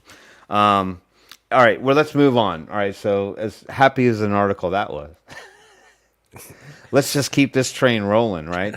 Okay, this is something that I actually posted around for this is something I posted around for people in a couple of groups. In the family lounge, I posted it. Vaping Insider, I posted it. This is all after the fact now. Uh-oh, Tim froze. Also, this is not current by it. You may not have been affected by it, and that's great. If you haven't, then wonderful. Why did that just do that? I just set it to 100 and whatever. Anyway, it was Bleeping Computer is the publication. This is a legit news source. Apparently, a lot of computer hacker people, nerd people are on this particular site. They're not the ones that actually hacked Element Vape, but as of recent, Bleeping Computer has confirmed Element Vape was serving a credit card skimmer on its live site after likely being hacked. So the attack was resolved the same day of the disclosure of the same report, but customers were advised to remain alert of any suspicious credit card transactions. So this is just for awareness. I know a lot of people shop on Element's website. I could not order from them as of recent because they just did not ship to Georgia. Element Vape, I didn't even know they had retail stores. They do, apparently 2 of them, and obviously they have an online presence. But Element Vape's website was loading a malicious JavaScript filed from a third-party website that appears to contain a credit card stealer. Or skimmer. They use the term stealer. It is not known for how long the malicious script was present on the EV website. The code was not present prior to February 5th or before, and code strings were compared prior to the malicious code appearing on the website. So there is a website called wayback.com or something like that, and you can go in and look at old snapshotted copies of websites that either are from a week ago, or like for example, I did a college project where I had to write a website in HTML and JavaScript, and I was able to find it on there. Shockingly, it's kind of funny, and all the elements pretty much worked, other than the links not taking you to certain places. But beyond that, it's kind of cool. I'm like, I didn't know that somebody saves that shit and has it on a website for you. It's called Wayback, I believe, wayback.com. Yep. There you go. The credit card information was being collected during checkout process. Now, after I posted this in the 2 groups, a lot of people did chime back in, and made comments like, yeah, that's why I never use a credit card when I order online. I always go through PayPal. One person said, this is why I always use this type of credit card, because of the fraud protection levels on it and things like that, which is great. And I think most credit card companies, at least my bank, through my Visas, they're all over fraud protection. Like you get shut down in a heartbeat. Like, what's this unusual activity? And it's like, oh, it's just me Christmas shopping. You know what I mean? Like, you got to clear it all up. But the point of the matter is they're pretty good about shutting it down if it looks like it's suspicious. But a vape purchase or something like that might not go noticed. So You don't know what's going to happen to your credit card. You just need to stay vigilant. The code was looking for, get this, email address, payment card number, and expiration date, phone number, billing address, and including street and zip. Now, I guess the one thing that's strange to me is there can't be too many places that even if you had that information, you might be able to wreck somebody's credit a little bit. But you can't necessarily go and take that credit card and just pump it into a system and be able to buy whatever you want. I mean, most of the time they want that 3-digit code off the back of the card. So I don't know that a lot of people were impacted here, but I have had my card skimmed before and did have some charges rung on it. After collected, the script would extract and send that to a Telegram API call. Element has been, and then I didn't know this either, but Element had apparently been compromised before. They had a data breach back in 2018. It happened between 2017 and 2018 actually, and was confirmed by Element Vape. EV was sued over this breach, with one person accusing the business of not notifying people in a timely manner, and that they did not have adequate procedures in place to prevent unauthorized access to customers' confidential information. I don't know how anyone would even know what their layers of security or encryption are. Bleeping Computer notified Element Vape of the most recent issue through their Zendesk help portal, and the code appears to have been removed immediately. Now, the only thing that was interesting out of the end of that article is said that the people at Bleeping Computer thought it was odd that Element Vape was quick to remove the malicious code from the website. They said normally it takes a few days to a few weeks to have code removed from the website.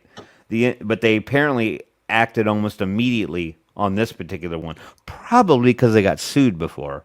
Yeah. That makes a big difference. Yeah. It's like, we don't want to do that again. And I mean, we're already a struggling online vape organization, going through PMTAs and everything else, regulations, PACT Act, all that. We can't afford to go under. So lawsuit's not going to bode well for us. So let's get it off the site. Anyway, just wanted to put that out there for anybody who didn't know about that story, may have recently shopped with Element in the last month or so after February 5th. I would check your credit card statement or watch for, because sometimes that unusual activity comes back much later.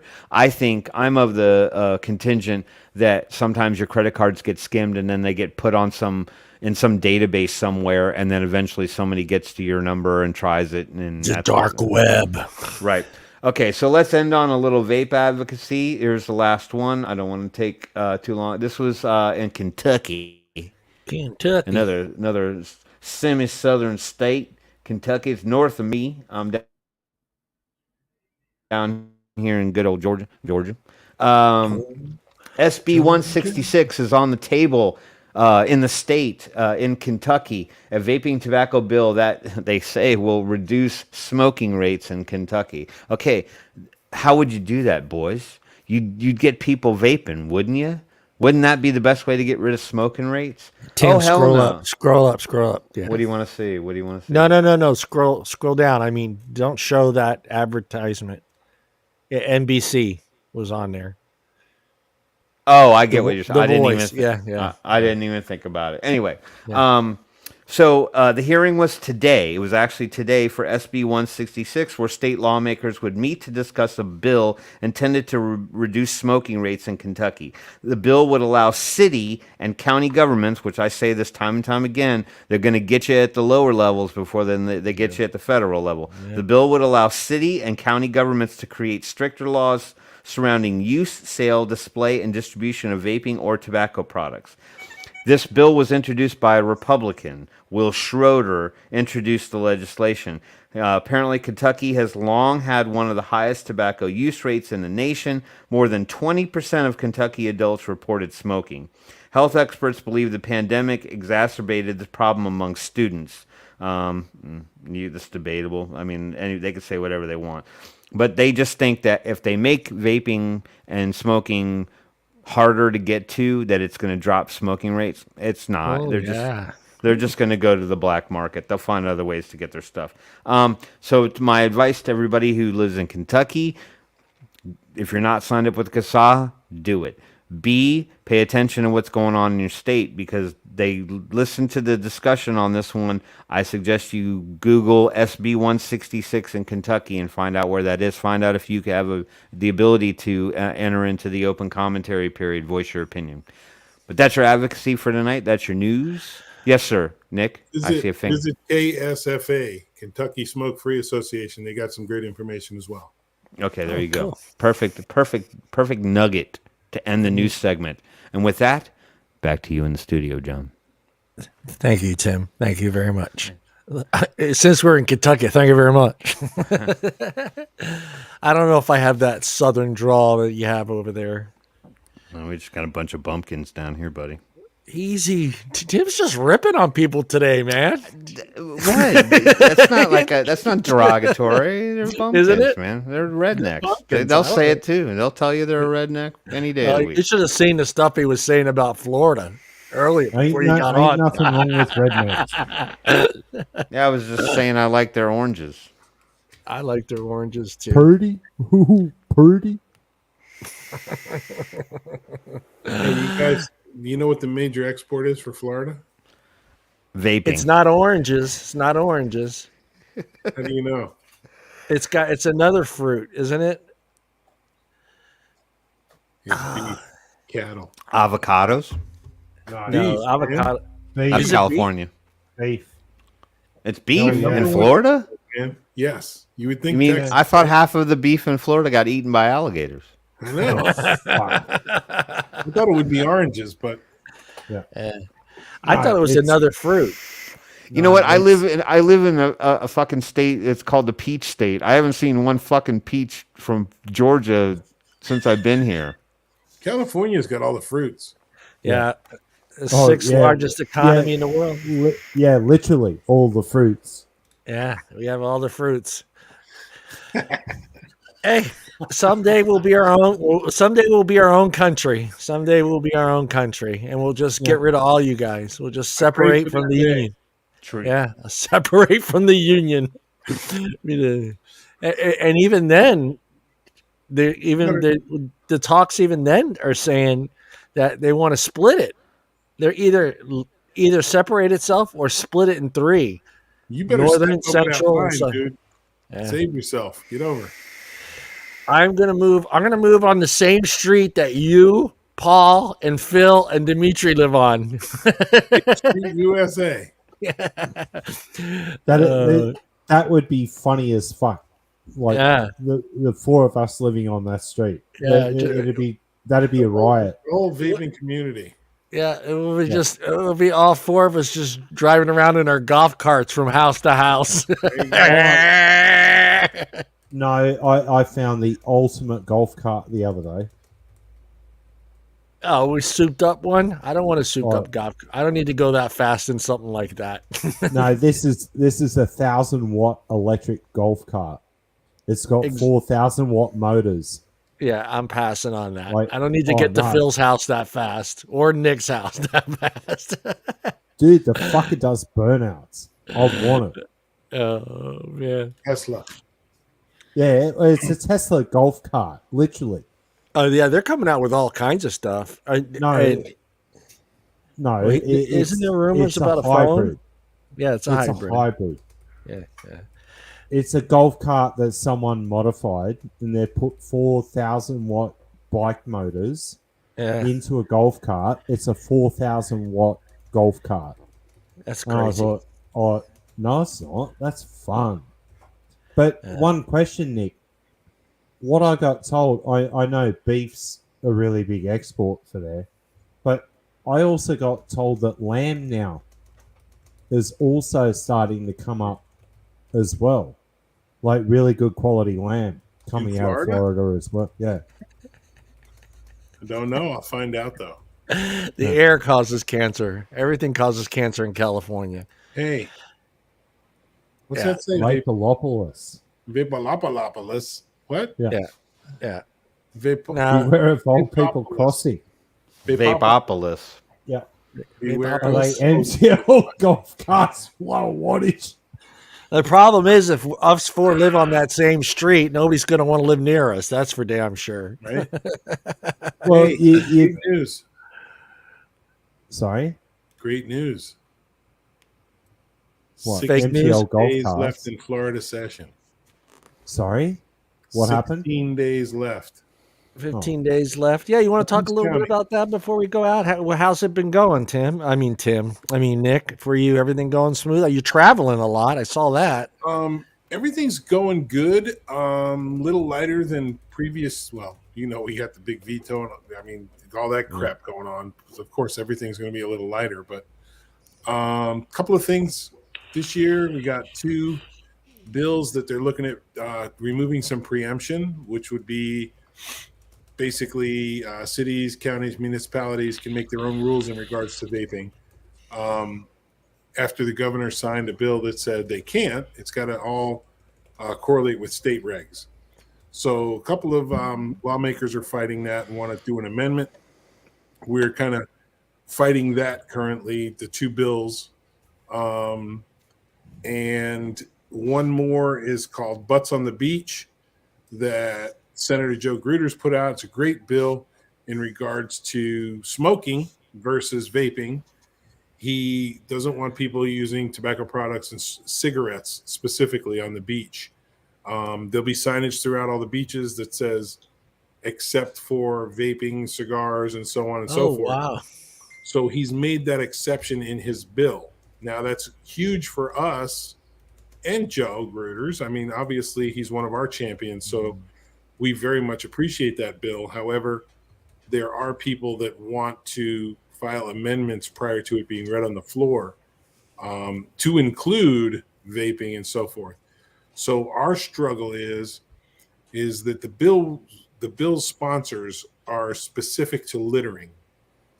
They're trying to make it a much different issue, but it's in regards to cigarette butts and their filters being put on the beach where some of the birds and the mammals are getting a hold of it and things like that. So that's the major concern, but people are trying to switch it into a public nuisance type of thing because they see the emittance of vapor that is to us not harmful. We can all agree on that. Yeah. They still think it's like cigarettes and it is harmful. So we're kind of going through that battle now. So, we talked about previously some of the small nuances within a bill.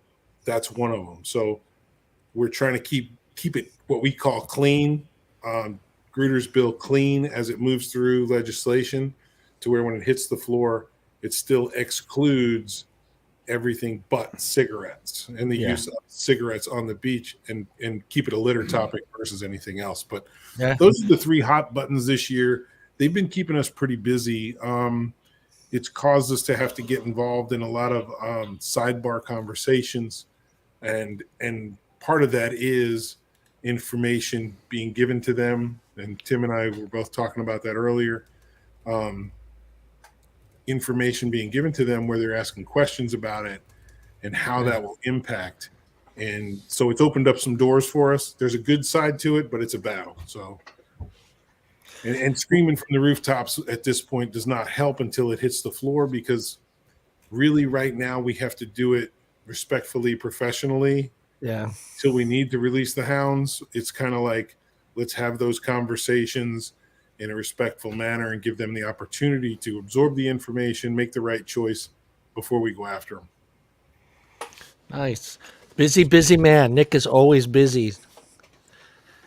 That's why I got to give him a couple days notice every time. Hey, Nick, you want to come on?